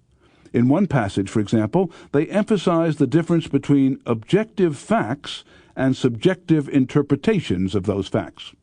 In general terms, intrinsic value is understood to be that value which is justified by the facts. For example, the assets, earnings, dividends, definite prospects, as distinct, let us say, from market quotations established by artificial manipulation or distorted by psychological excesses. Thomas Kahn, a partner in the firm of Kahn Brothers, has explained that value investing rewards the investor who can assess a company's threats or risks more accurately than the overall market can. Stocks rarely get priced at sharp discounts from intrinsic value without the market perceiving, correctly or incorrectly, that there are troubles in the company. Our job is to analyze whether those troubles are permanent or temporary. Benjamin Graham often talked of 6 essential business factors used to evaluate corporate performance. These elements are not a complete checklist for intrinsic value, but they help indicate the range in which intrinsic value should fall. They also help an investor to get a well-rounded picture of a company. Graham's 6 factors are profitability, stability, growth, financial position, dividends, and price history. Let's examine these factors one by one. A company's profitability or earning power can be measured in several ways. However, Graham believed that relative weakness or strength is best measured in operating income as a percentage of sales. Graham liked sustainable high profit margins, but he also liked undervalued companies with low profit margins if they showed good prospects for early improvement. This is a condition often found in a turnaround or a restructured company. To assess stability, Graham compared average earnings per share over the past 3 years to the average for the past 10 years. An increase in the average of the last 3 years shows sustained growth. The absence of declines, he thought, represents 100% stability. Warren Buffett is said to collect old copies of Standard & Poor's Stock Guide so that he can check trends for more than 10 years. The longer and stronger the trend, the happier he is. Business growth is Graham's third criterion, and he believed it should be measured by a rise in both sales and earnings. Sales growth without earnings growth would indicate some problem with the fundamental business or with management. Yet even when a company's sales and earnings are on the rise, there may be other companies growing faster. So the value investor compares growth in earnings per share to the overall trend expressed in the Dow Jones Industrial Average. A public corporation is financed in 2 ways, by shareholders' investment and by borrowed money. Graham's fourth criterion, financial position, is determined by a company's debt ratio. A solid company generally should hold twice as much in assets as it does in debt. Another measure of corporate debt compares it to shareholder equity. Value investors believe that borrowing should constitute no more than half of investors' equity. Buffett once ran a newspaper ad seeking acquisitions for Berkshire Hathaway, and one of his criteria emphasized the importance of this good relationship between debt and equity. Buffett said he wanted businesses earning good returns on equity while employing little or no debt. It's important to realize that acceptable debt levels vary from industry to industry. For example, investors have allowed public utilities to carry a large debt load, expecting that state and federal regulators would set utility rates to ensure the repayment of debt. But deregulation of utilities has made utility stocks quite turbulent, as investors worry that support for high debt service costs may no longer be guaranteed. Dividends are Graham's fifth criterion, and here what counts most is a lengthy history of dividend payments without interruption. It's better yet, in his thinking, when dividends are issued at a fixed percentage of profits, and when those profits exhibit a steady upward trend. Finally, Graham said that a company's price history indicates the firm's durability and reliability in a changing marketplace. Any stock can be expected to periodically fall out of favor and decline. Many factors, both internal and external, could cause the price drop. For example, interest rates may be on the rise, which always frightens Wall Street. Or the company's industry may be at a low point in its economic cycle. Perhaps a popular and trusted executive is leaving the company. The best assurance that a company can survive such setbacks is a long history of a steadily rising share price. When Benjamin Graham searched for intrinsic value, he explored all aspects of corporate finance. However, he is best remembered for his fondness for assets, especially the tangible and measurable ones known as hard assets. The most common measurement of assets is book value, which is easily calculated as the total value of a company's tangible and intangible assets less corporate debt. For example, if the fictional Acme Corporation has $2 billion in assets and $1.6 billion in liabilities, its book value is $400 million. If the company has 40 million shares of common stock outstanding, its book value per share is $10. A company often has hidden assets that give it greater worth than its regular business operations would imply. Railroads, for example, were granted enormous amounts of land when they were given rights of way by the government in the last century. The railroads have faced increasing competition from other forms of transportation, and operating profits have suffered. But the real estate wealth of many railroads has steadily grown. By analyzing such things as profit margins, earnings stability and growth, debt ratios, and book value, a value investor tailors a portfolio to suit special needs. For example, the investor concerned about safety will emphasize such balance sheet items as the size of debt and the quality of assets. Irving Kahn, Ben Graham's teaching assistant at Columbia and founder of the distinguished investment firm Kahn Brothers, says, "We stress balance sheets and assets. We're old-fashioned because our paramount aim is preservation of capital. We want to buy only those securities where there's a reasonable chance of preserving your capital." Buffett and other sophisticated investors say they don't look at book value in making their investment decisions. Yet the investor who sees book value as one tool in a box of many tools may find it to be a useful measurement. Graham would figure that if a stock is selling for a price near its book value, an investor can buy the stock for its liquidating value, that is, the dollars left if all assets were sold and debt paid off. The investor will have paid nothing for any future growth that might occur in the company. We can think of book value as a company's minimum intrinsic value, a floor on what the company is worth. Everything else aside, a solid book value in relation to share price gives an investor comfort that a company is strong and durable.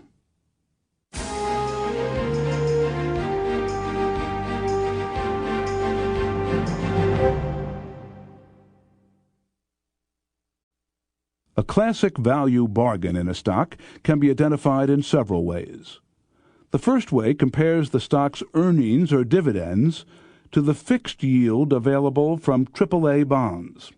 Specifically, when a stock's earnings yield, that is, its ratio of earnings to price, is twice the average yield of AAA bonds, then the stock may be a classic value bargain. It also may qualify as a classic value bargain if the stock's dividend yield is 2/3 of the AAA bond yield, so long as the company's assets exceed its debt. A second kind of value bargain exists when a company has enough assets that a bank would lend the company enough money to buy all of its stock. In other words, you could use the company's assets to secure a loan large enough to buy the whole company. And this is exactly what happens in a so-called leveraged buyout. Third, you found a bargain when a stock is selling for no more than 2/3 of its net quick assets per share. That is, the value in cash that a company would quickly raise if it liquidated the business. To calculate net quick assets per share for any company, take the value of all current assets, subtract current liabilities and the value of inventory, and divide by the number of shares outstanding. If an investor can get a stock at this price or below, he pays nothing for the company's production facilities or for its intangible assets like reputation and trust. Since this measure takes into account only liquid assets, that is, readily saleable assets, it is a slightly more stringent approach than buying stocks at or below their net current asset value, which is also called working capital. Working capital is the value of current assets minus current liabilities. Here, the value of inventory is not deducted, as it is in the calculation for net quick assets. Working capital can be described as the ready money that a company uses to pay for the raw materials, production, and marketing that are required to produce revenues and profits. A company's annual report will supply the relevant numbers for these calculations. Indeed, many companies make an investor's job easier by listing working capital as a separate item in their financial statements. For several decades following the 1929 crash, Benjamin Graham made a lot of money buying stocks at or below the value of their net current assets. He was convinced that if a portfolio is loaded with enough stocks purchased at such a depressed price, it is bound to produce impressive profits. Buffett calls this the use cigar butt investment style. He says, "You find these well-smoked, down-to-the-nub cigars, but they're free. You pick them up and get one free puff out of them. Anything's a buy at a price." Today, it's nearly impossible to find stocks at 2/3 the net current asset value per share. and when they are found, they must be carefully scrutinized to learn why they are selling so cheaply. Cigar butt stocks can go bankrupt as easily as they can survive, so a diversified portfolio is essential. Quality stocks at low prices may be rare jewels, but they occasionally are found, especially when investors overreact to a crisis, such as the Exxon Valdez oil spill, or the investigation of price fixing at Archer Daniels Midland. Occasionally, a collapse in the overall stock market will drive good stocks down with the bad. This is the opposite of the idea that a rising tide lifts all boats. A low tide can beach the sleek ships along with the rust buckets. This happened in 1987, when the market fell 36% between August and October, erasing $1 trillion in equity value. But investors who were bold enough to purchase battered stocks following the crash profited handsomely within a few short years. Once an investor has found a stock that seems to be suitable for purchase, Graham suggested one more quick trick. Calculate the company's so-called market capitalization by multiplying its share price by the total number of shares outstanding. Then compare the result with other companies in the industry that have similar earnings and assets. A company's market capitalization is its true asking price. It is what the market would require you to pay to buy all the stock in the company. Using these market capitalization figures, the investor should ask, does the company still look like a bargain compared to other similar merchandise? Not all value investors emphasize hard assets as much as Benjamin Graham did. Warren Buffett, for example, looks for companies that have strong intangibles, such as a name brand or a dominant position in the market. And despite being interested in balance sheet figures, value investors do not ignore income figures. If a company is to pull itself out of any type of difficulty, indeed for its share price to rise under any circumstances, it must earn money. A share price is therefore always driven by actual or anticipated earnings. A value investor who is willing to give up some safety to achieve higher growth will emphasize income more than assets. This is an area where value investing and growth investing begin to move closer together. According to the growth investor Peter Lynch, that's the only growth rate that really counts: earnings. In his book, One Up on Wall Street, Lynch explains what he believes makes a company grow and increase its value. There are 5 basic ways a company can increase earnings: reduce costs, raise prices, expand into new markets, sell more of its products to the old markets, or revitalize, close, or otherwise dispose of a losing operation. When searching for a value stock that offers maximum growth, it may be useful to check to see which of Lynch's growth tactics the company is following. Though we haven't mentioned the term margin of safety recently, we have covered many of the steps followed in establishing it. It's useful to think of a margin of safety as extra assurance that a company is indeed a growing concern. And that assurance is found in the 2 basic activities we've already discussed: carefully examining the balance sheet for hidden or misjudged assets, and looking at income figures to verify earning strength. Another way to establish a margin of safety is to build a diversified portfolio of securities. Graham once explained, "My basic rule is that the investor should always have a minimum of 25% in bonds or bond equivalents, and another minimum of 25% in common stocks.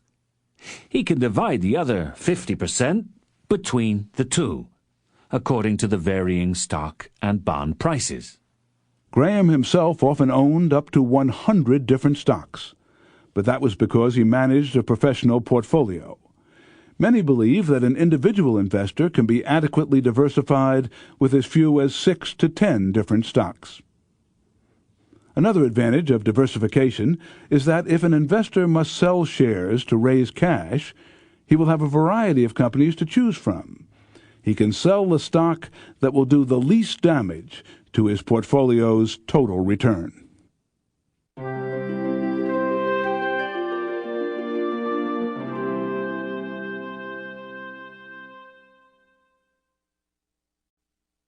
There are only two roads to profit from the stock market, either by collecting dividends or by increased share prices, which allow a stock to be sold at a gain. The successful value investor seeks to collect tolls from both roads. But there are many strategies and opinions about how best to do this. For example, some experts believe that you can achieve both growth and income by studying a stock's dividend yield pattern. This strategy is based on the fact that dividends, which are paid out of income, are often considered a sacred trust by corporate management. Companies with a long and distinguished history of paying dividends will raise the payout only if they know that dividends will reliably be paid at the new higher level. If such a company increases its dividend, it signals that management expects long-term earnings to consistently cover the higher dividend. In other words, by this theory, dividend payments become a confirmation of future earnings. By contrast, the dividend may be in danger if the dividend per share is higher than the earnings per share for several years running. A stock's dividend yield is a measure of the annual dividend as a percentage of the share price. For example, a $20 stock that pays a $1 annual dividend has a 5% dividend yield. So does a $40 stock with a $2 dividend. Dividend yield theorists have noted that every company has a distinctive pattern that fluctuates between certain high and low dividend yields over time. When the dividend yield is historically high, the share price typically is low, and vice versa. Dividends can therefore be a clue to where a stock is in its price cycle. Sound dividend-paying stocks also have this important advantage. If the stock is paying a 6% dividend yield when it is purchased, then that 6% return is locked in, and if the share price rises, the total return only gets better. One simple method of building a value portfolio is suggested by John Train. Look at the 30 companies that make up the Dow Jones Industrial Average and buy the 10 stocks with the highest dividend yield. Once again, this strategy is based on a historical correlation. When the dividend yield is abnormally high, the stock price will be abnormally low, and therefore likely to rise. According to Train, over the 20 years ended December 1993, this approach returned 16.4% compounded, compared to 11.3% for the Dow. A 16% average annual return for 20 years is a respectable performance for any kind of investment strategy, especially if it can be achieved at a low cost. Benjamin Graham noted that individuals handling their own investments can often outperform institutions, whose sheer size requires them to buy in large quantities, and whose rules often exclude the purchase of many available stocks. Graham observed this even in 1974, when many fewer companies were listed on major stock exchanges. I am convinced that an individual investor with sound principles and soundly advised can do distinctly better over the long pull than a large institution, where the trust company has to confine its operation to 300 concerns or less. The individual has up to 3,000 issues for his investigations and choice. Most true bargains are not available in large blocks. By this very fact, the institutions are well nigh eliminated as competitors of the bargain hunter.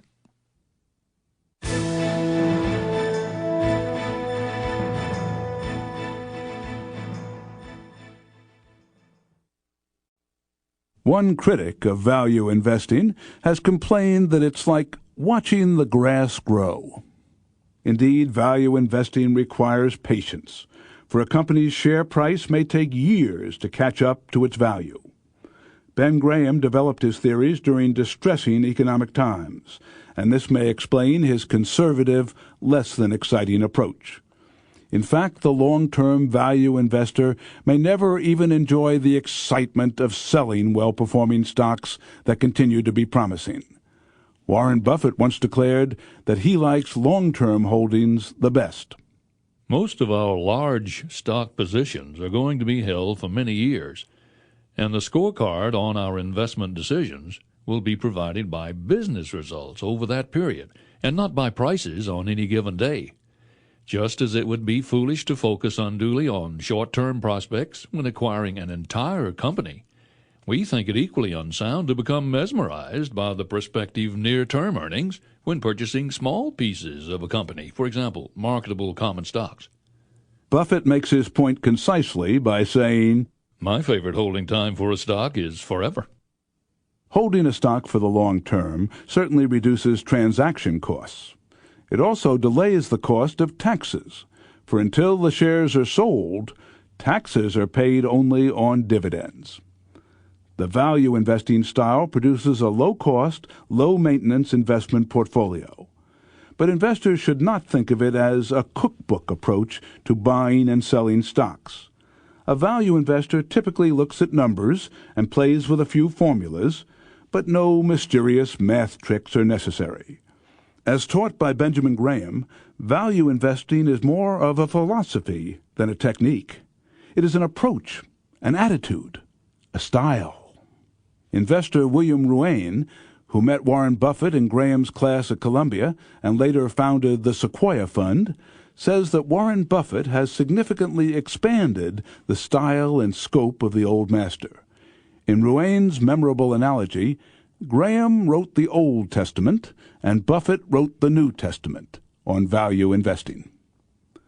Graham spent his whole life studying stock performance and the markets.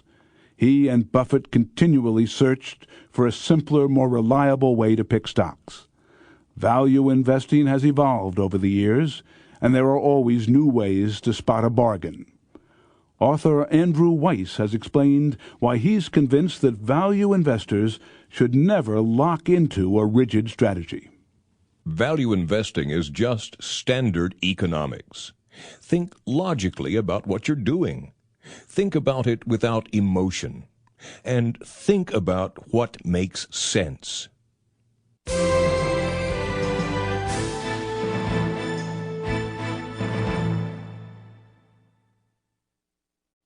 Benjamin Graham was a celebrated value investor, a conservative bargain hunter oriented to the long term. But even Graham recognized the joy of finding a wonderful growth stock. Concerning his investment in Geico, Graham wrote, "Ironically enough, the aggregate profits accruing from this single investment decision far exceeded the sum of all the others realized through 20 years of wide-ranging operations in the partner's specialized fields, involving much investigation, endless pondering, and countless individual decisions." But Graham was always Graham, and a low price meant a lot to him. In the book Security Analysis, he insisted that even growth stocks should be purchased with an eye toward a low share price. The investor who can successfully identify such growth companies when their shares are available at reasonable prices is certain to do superlatively well with his capital. Graham obviously knew that capital appreciation is the most desirable investment goal, but he did not see growth stocks as a separate category of securities. That concept originated with T. Rowe Price, who was sometimes called the Sage of Baltimore. In fact, growth investing has often been called the T. Rowe Price approach. The success of Price's namesake company is a testament to the power and validity of his concepts. One of the largest investment firms in the United States, T. Rowe Price has many tens of billions in total assets, with millions of mutual fund shareholders and institutional accounts. The company has expanded internationally as well, and all this started with Price's one-man operation. When Price developed the concept of growth stocks in the 1930s, he clearly contradicted the conventional view that a stock is a cyclical investment whose value repeatedly ebbs and flows. The growth concept was not only original, it was well suited to capitalize on America's industrial boom after World War II. More generally, Price's theories were based on the idea that change is inevitable, and change indeed came to be the most prevalent characteristic of the second half of the 20th century. According to Price, change is the investor's only certainty. The growth investor should be ever alert to major shifts in economic conditions, in business practices, or in government policy, and should seek to identify publicly traded companies that are well positioned to profit from new circumstances. In 1970, Price wrote, "The successful investor should be looking forward and trying to anticipate changing eras ahead of the crowd. This requires both foresight and patience.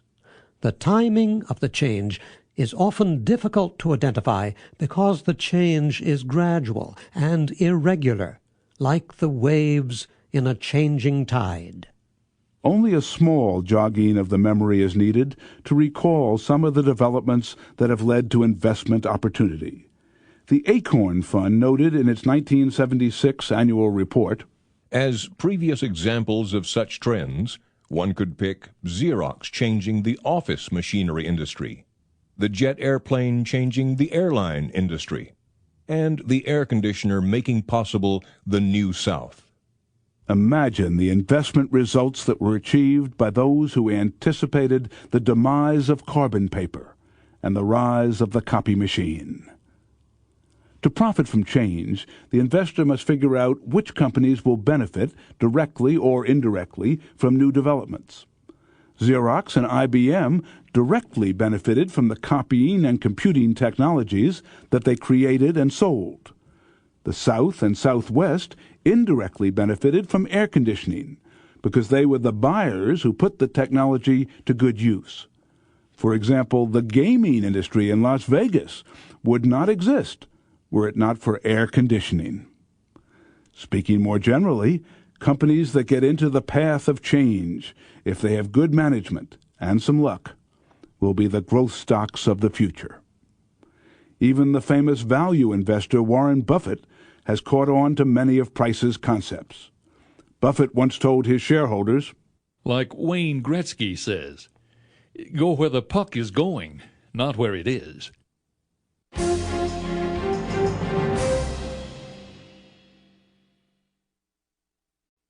What is a growth company? There are a number of definitions. The National Association of Investors Corporation, a parent organization for investor clubs, defines a growth company as one that grows faster than the overall economy. But T. Rowe Price defined a growth company as one that continues growing through a number of business cycles. A growth company achieves long-term growth of earnings, reaching a new high level per share at the peak of each succeeding major business cycle, and which gives indications of reaching new high earnings at the peak of future business cycles. Price's definition acknowledges that investors are sometimes thrown off when a growth company's earnings decline within a business cycle. This sends a misleading signal that the company itself is sagging. Of course, identifying one growth stock is not the objective. It is much wiser to invest in a collection of growth stocks and then watch the capital appreciation of the portfolio as a whole. Growth investors typically aim at seeing their portfolios double in value every 5 years, an average annual rate of about 14%. Of course, some growth stocks may not achieve this goal, but others may do much better. In fact, Blockbuster Video appreciated over 9,000% in its first 8 years of business. Liz Claiborne rose over 5,700% in 11 years. Of course, such vigorous growth and a high return rate come at a price, which is higher than average risk. Despite striking successes, growth stock principles occasionally lead to disappointing results. For example, in 1960, T. Rowe Price applied his growth stock theories in the purchases he made for the pioneering New Horizons Fund. The growth category of stocks immediately fell into a period of decline and stagnation. But the setback did not perturb Price, as a colleague explained. He had the courage to stand by his convictions, even when everybody else disagreed with him. Price's son Tom agrees. He was never frightened of standing alone when the crowd was going the other way. In fact, he loved it. He would go the other way sometimes out of sheer obstinacy. T. Rowe Price, the solemn son of a country doctor, didn't have much of a social or family life. He worked extremely hard, dedicated his whole attention to investing, and contributed enormously to the theory of investment finance. Eventually, Price was rewarded for his confidence in emerging growth companies when their stock prices surged as he had predicted. By the mid-1960s, Price felt that growth stocks were headed for rough water. He correctly predicted that rising government budget deficits would lead to a new era of accelerating inflation in the 1970s. By this time, Price had already sold his company to his employees, and he no longer influenced the firm's investment policy. He was dismayed when the T. Rowe Price funds did not adapt to inflation, and most of them fared poorly during the 1970s. But Price did shift his own investments into inflation-resistant assets, such as real estate, natural resources, gold, and silver. And once again he profited handsomely from his foresight. Inflation flares from time to time in the U.S. economy, and this especially damages growth stocks. Fortunately, however, inflation and high interest rates have always been tamed in the U.S. Growth stocks shine when inflation is low, and growth investors who stick with the right stocks through the good years will be more than compensated for the bad.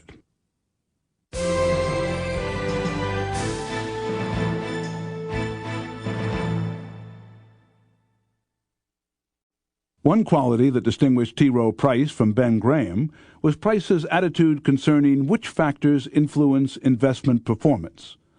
For example, though Graham was very interested in economic and social matters, he didn't write them into his investment equation.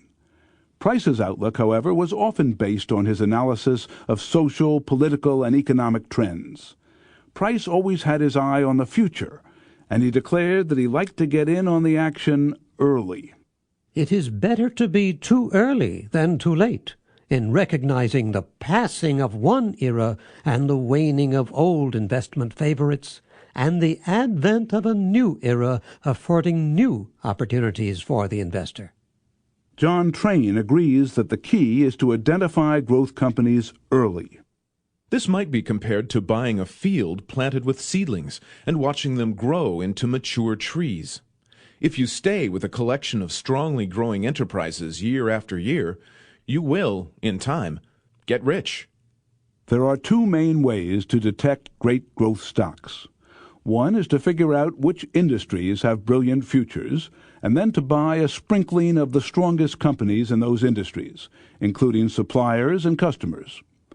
Growth industries are often involved in developing new technologies or opening new markets, and they are seldom found in heavily regulated industries. In addition to looking at industries, a second way to spot growth stocks is to watch for specialized growth companies, no matter where you may find them. Peter Lynch advises investors to watch for hot new products in the grocery store, at the mall, or at the office. Talk to kids, teachers, and cops to see what their latest gadget or interest is. For example, an inquisitive investor in the 1980s might have spotted one of the companies that were revolutionizing the telephone business with cellular technology. Many investors have followed the advice of John Train, who recommends sending for the prospectuses of the best-performing growth funds and then buying what they buy. This may not be the way to get in on the bottom floor, but the idea is that you may get on board while the share price is still low. T. Rowe Price suggested several criteria for identifying a growth industry. For the most part, his guidelines are subjective rather than objective. They require an investor to think about the world in which he lives, rather than to analyze numbers from a balance sheet or income statement. The criteria are high-quality research and development, limited competition, few government regulations, well-paid employees but low labor costs, a strong possibility for a high return on invested capital, and superior growth in earnings per share. T. Rowe Price encouraged investors to seek industries that operate in what he called a fertile field, an arena where an executive can develop, shape, and grow the business. Most of us can recognize a fertile field. As Price said, all it takes is what my grandmother called gumption, my father called horse sense, and most people call common sense. Price looked fondly upon industries with a record of exceptional research and development in both products and markets. Companies with strong R&D will hold valuable patents and trademarks. Price invested early in Minnesota Mining and Manufacturing, 3M, Scientific Atlanta, EG&G, Viacom International, and other companies that introduced life-changing new technologies. Price preferred an industry or business group in which competition is limited and where high entry costs for new competitors make it easier to dominate a market.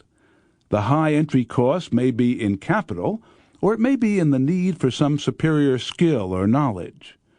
Warren Buffett expresses a similar sentiment when he says his favorite stocks are in companies that have a moat. That is, some factor that shields the company from intense competition. This protection may be a dominant industry position or ownership of a popular name brand, such as Coca-Cola or Hershey chocolate bars. Buffett says, "You need a moat in business to protect you from the guy who's going to come along and offer your product for a penny cheaper." We've seen that since government regulation deters growth investors avoid public utilities and other heavily regulated companies. Even the process of deregulation is perilous for investors, as evidenced by the turmoil that has afflicted the stocks of deregulated airlines, banks, and utilities. Many growth investors wait until the deregulation is nearly done, then scour the industry for the strongest survivors. In an era when companies search around the world for low-priced labor, it's interesting to note that Price sought industries with a well-paid employee base, but with low total labor costs. He figured that these industries are highly productive and are making the best of current technology. Though most of Price's standards were qualitative rather than quantitative, there was one exception. He wanted a sound expectation of an above-average return on invested capital, at least 10%. Buffett agrees. We like stocks that generate high returns on invested capital, where there is a strong likelihood that it will continue to do so. For example, the last time we bought Coca-Cola, it was selling at about 23 times earnings. Using our purchase price today and today's earnings, that makes it about 5 times earnings. It's really the interaction of capital employed, the return on that capital, and future capital generated versus the purchase price today. In addition to a high return on invested capital, Price looked for industries with superior growth in earnings per share. Like Ben Graham, Price generally favored sustainable high profit margins, though he also saw opportunity in low profit margins that could be expected to quickly improve. These, then, are the characteristics of growing industries. Ironically, Price's guidelines for selecting a stock within an industry aren't so very different from Graham's guidelines. Price, like Graham, found his best prospects among companies that were out of favor with investors. If Price could find some prospect for a company's future that the investing public had overlooked, so much the better. Price wanted a record of earnings growth, and like Graham, he distrusted earnings projections that predict rapid growth far into the future. Price believed that the best confirmation of future growth comes when both sales and earnings are steadily rising, and he thought that in most cases a company's share price will appreciate at about the same rate as its sales growth. Though many growth investors have come to disdain dividends, Price actually preferred to buy high-quality blue-chip stocks that show a record of rising dividends. In fact, he would pay a higher multiple for such a stock than for a less established stock with no dividend growth. Before buying a stock, Price was like Graham in comparing its total return, share price appreciation plus dividends, to the return on bonds. He said an attractive stock must offer a more favorable total return than a AAA-rated bond. This guideline keeps growth investors out of a lot of trouble, forcing them to go easy on the growth stocks while high interest rates are hampering growth. When bond interest rates were high, Price sought stocks with a lower price-earnings ratio, as a value investor would. Speaking of price-earnings ratios, investors are always confounded as to how much to pay for a growth stock.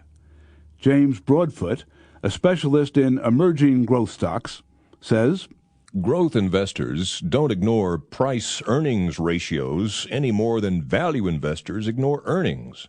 But their first question will probably be, how fast are the earnings growing, not what multiple does the stock sell for? T. Rowe Price would have agreed with that, but with some refinements. Price advocated a simple method of determining the right P/E ratio to pay for a growth stock, as John Train explains. The stock's price-earnings ratio should not exceed the sustainable percentage growth rate, and preferably be less. Put another way, if a company has a 15% growth rate, Price would pay a price-earnings ratio as high as 15. A company may sell at an unusually high price-earnings ratio because investors expect phenomenal growth. Technology stocks, a special category of growth investing, often sell at multiples of 50 or more times earnings per share of the past 12 months. Some investors believe that there is a fairly easy way to determine if an extraordinarily high multiple, that is, a high P/E ratio, makes sense. They multiply the current earnings by the P/E ratio. Then they make typical adjustments for inflation 10 years down the road.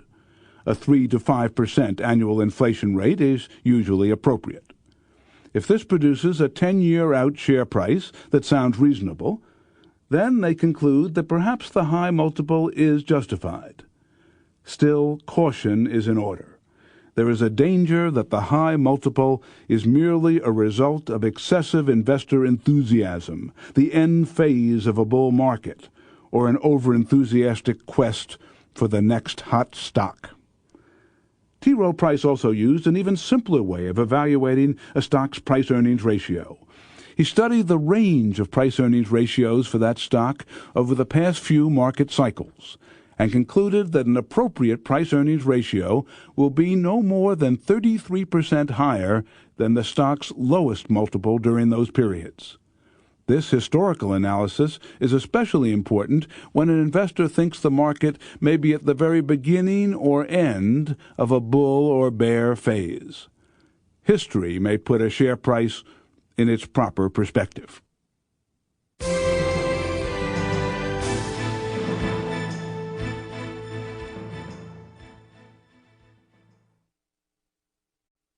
There are several subsets of growth investing that require special attention. These are initial public offerings, emerging growth stocks, and high technology stocks. Initial public offerings can be a fertile field for the growth investor, yet just as often they can be fallow ground. IPOs frequently are launched by young, promising companies that need an infusion of capital to meet their growth potential. And the careful IPO investor should ask two questions. First, how high are the fees paid to the investment bankers, brokers, and others who will help this company go public? The costs of the offering will be deducted from the money raised. If too little is left over, the company won't get much of a jump start. Your investment will have been used up in IPO expenses rather than being invested in company operations. Second, what will the IPO funds be used for? If the funds will go to reduce debt or expand a successful business, investors will be rewarded. But if the main purpose is to cash out the company's founders, be suspicious. Founders seldom want to get out of a business with good prospects. Peter Lynch advises investors not to rush into any company too soon. He cautions, Wait for the earnings. Lynch did very well with some initial public offerings, such as Federal Express, but he says that 3 out of 4 were long-term disappointments. Some of the most successful initial public offerings have been of companies with an established record of profitability. For example, in the decade before Home Depot went public, its average annual return grew some 32,000%. Indeed, investing in emerging growth stocks often gets an investor's blood racing. It's exciting to watch the news unfold on new developments and to know that you own a piece of the action. The stories of stocks like Microsoft, Intel, and others are dramatic and thrilling. But growth investing also can have a sad end. What if you'd invested in the competitors that Microsoft pushed out of business? Investor and author James Broadfoot notes, Emerging growth investing is really nothing more than the growth stock philosophy taken to its extreme. High technology stocks can be seen as a specialized area of growth investing. In fact, emerging growth stocks often are technology stocks. But whatever category they may be in, emerging companies face many pitfalls. Sometimes companies simply never live up to their potential. James Broadfoot contends that this is usually for one of the following reasons. Management changes for the worse, markets become saturated, patents expire or become irrelevant, the regulatory environment deteriorates, or costs rise for labor, materials, or taxes. But even when a small growth company has the ability to fulfill its early promise, other dangers remain. For example, success lures competition. As Broadfoot puts it, Another risk associated with emerging growth companies is their tendency to attract competition from larger companies who have the financial strength to subsidize losses while they are entering a market and battling for share. a small company can grow rapidly only if it can defend its market niche or sustain some unique advantage over its competitors. And the faster it grows, the more challenges it faces. New employees must be hired. Storage, production, and distribution capacities must expand. And entrepreneurial management must often change its stripes. After all, the style that works for the entrepreneur does not always work for the executive of a larger business. T. Rowe Price himself suffered from some of the characteristic problems he saw in growth companies. He was better at starting new ventures than operating them. Once his T. Rowe Price Growth Stock Fund was established and successful, he went on to the New Horizons Fund, then to the New Era Fund. Price eventually sold his firm to his own employees, though he worried, unnecessarily, that they would not succeed. To prosper in the emerging growth sector, Broadfoot says an investor must have the nerve to handle risk, the financial wherewithal to ride out difficult times, and a big commitment to researching, buying, and tracking investments. Growth investing has two major disadvantages. First, the initial yield can be slow in coming, and that's why growth investing requires staying power. Second, a growth stock's share price can be highly volatile. Even mutual funds, which by their very nature seek stability through diversification, suffer from extreme volatility in growth stocks. John Train observes, One sees this with the T. Rowe Price New Horizons Fund. Over long periods it does very well, but every few years they have to explain how they suddenly lost 40%, as happened in 1973. As another example, technology stocks went through a spectacular phase before taking a beating in 1996. These are the times that test the resolve of the growth investor. And anyone without a roller coaster stomach should get off the ride. An investor must be prepared to wait while the growth scenario plays itself out. Investors who need to consolidate profits in 5 years or less should think carefully before acquiring growth stocks or growth stock funds. It's even better if an investor is prepared to wait up to 10 years to cash out. If the stock market averages are rising rapidly, growth stocks will do well in the near term. Growth stocks historically outperform value stocks at the mature stages of a bull market. But if the market makes a sudden correction or falls into a protracted decline, growth stocks tend to fare poorly.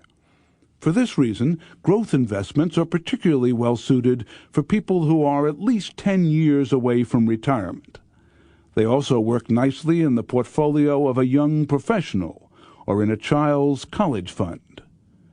It's never easy to decide when to buy any stock, and it's even tougher to know when to sell a growth stock.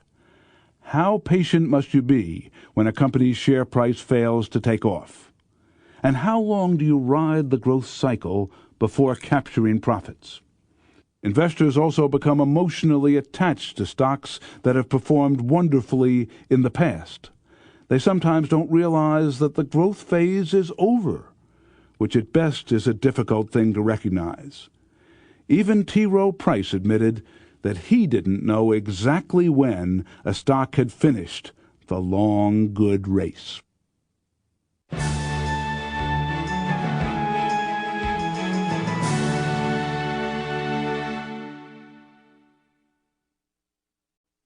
Graham often used the fictional character Mr. Market to describe Wall Street's behavior. In psychological terms, Mr. Market could be described as having a bipolar disorder, which is marked by wild mood swings. Buffett elaborates. The market is manic-depressive. That's why you can't buy and sell on its terms. You have to buy and sell when you want to. Since market prices may fluctuate wildly, it's important for the investor to be as objective as possible, especially if an investment is not doing well. Something may have happened to justify the sale of a stock in which you formerly had great faith. But objectivity can be particularly difficult when a stock's price has declined. Charles Brandis, founder of Brandis Investment Partners, writes, Probably more money has been lost by investors who have clung to stocks until they could break even than for any other single reason. So instead of becoming disgusted or emotionally upset, review each loss with care. A valuable lesson can be learned. As a rule of thumb, if a company's sales and earnings are growing at a healthy rate, hang on. The share price eventually should catch up. If sales and earnings seem to be permanently lackluster, search out the reason. Sometimes a decline in sales means only that overall business conditions are poor. Flat share prices may mean that a specific industry, such as automobile manufacturing, insurance, or aerospace, is going through its own separate business cycle. These conditions are normal, but they sometimes create the mistaken impression that a company is no longer growing. One indication that growth may indeed be over is a decline in the return on invested capital. Price reminded us that, in the end, it's not what a company earns that matters most to an investor. It's what the investor earns on the money he has put at risk. Some of the complexities of growth stock investing can be avoided if an investor sticks to mutual funds. But even choosing the right mutual fund requires a working knowledge of growth investment principles. There are a half dozen growth categories: regular growth funds, aggressive growth funds, small company growth funds, technology funds, growth and income funds, and balance funds. And you can choose from thousands of funds in these categories.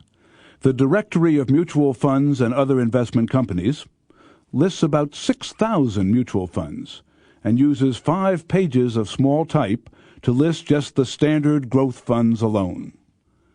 When selecting a growth fund, study the fund's record for at least the last 3 to 5 years.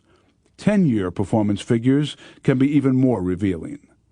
Many business publications run annual summaries of mutual fund performance. Additionally, you should consider seeking a mutual fund with a low turnover in its holdings. A fund that rapidly turns over its stocks may leave its holders with higher taxes and a lower long-term gain. In choosing a mutual fund, just as in choosing a stock, an investor must do careful homework and avoid the most recent crazes. John Train offers this warning. Jumping from one area where the action is to the next will often result in tying onto the tail of each fad and participating in one shakeout after another. Each investor must choose a strategy that best suits his or her temperament and needs. Some investors feel that value investing offers more certainty than growth investing. Others feel that investing isn't worth the effort unless the rewards are grand, and they see growth stocks as the path to grandeur. Whatever you may think of growth investing, the thrill of gambling is not what brought T. Rowe Price to his theories. He got there by seriously studying investments. And like Benjamin Graham, Price did not lock himself into a narrow, inflexible path. Throughout his life, he continued to study, to grow, and to blend new insights into his investment philosophy. Price remained a successful investor, though a rather cranky one, well into his 80s. Whether an investor chooses a value path or a growth path to financial success, it's important to remember the words of Bernard Baruch, a great investor of the early 20th century.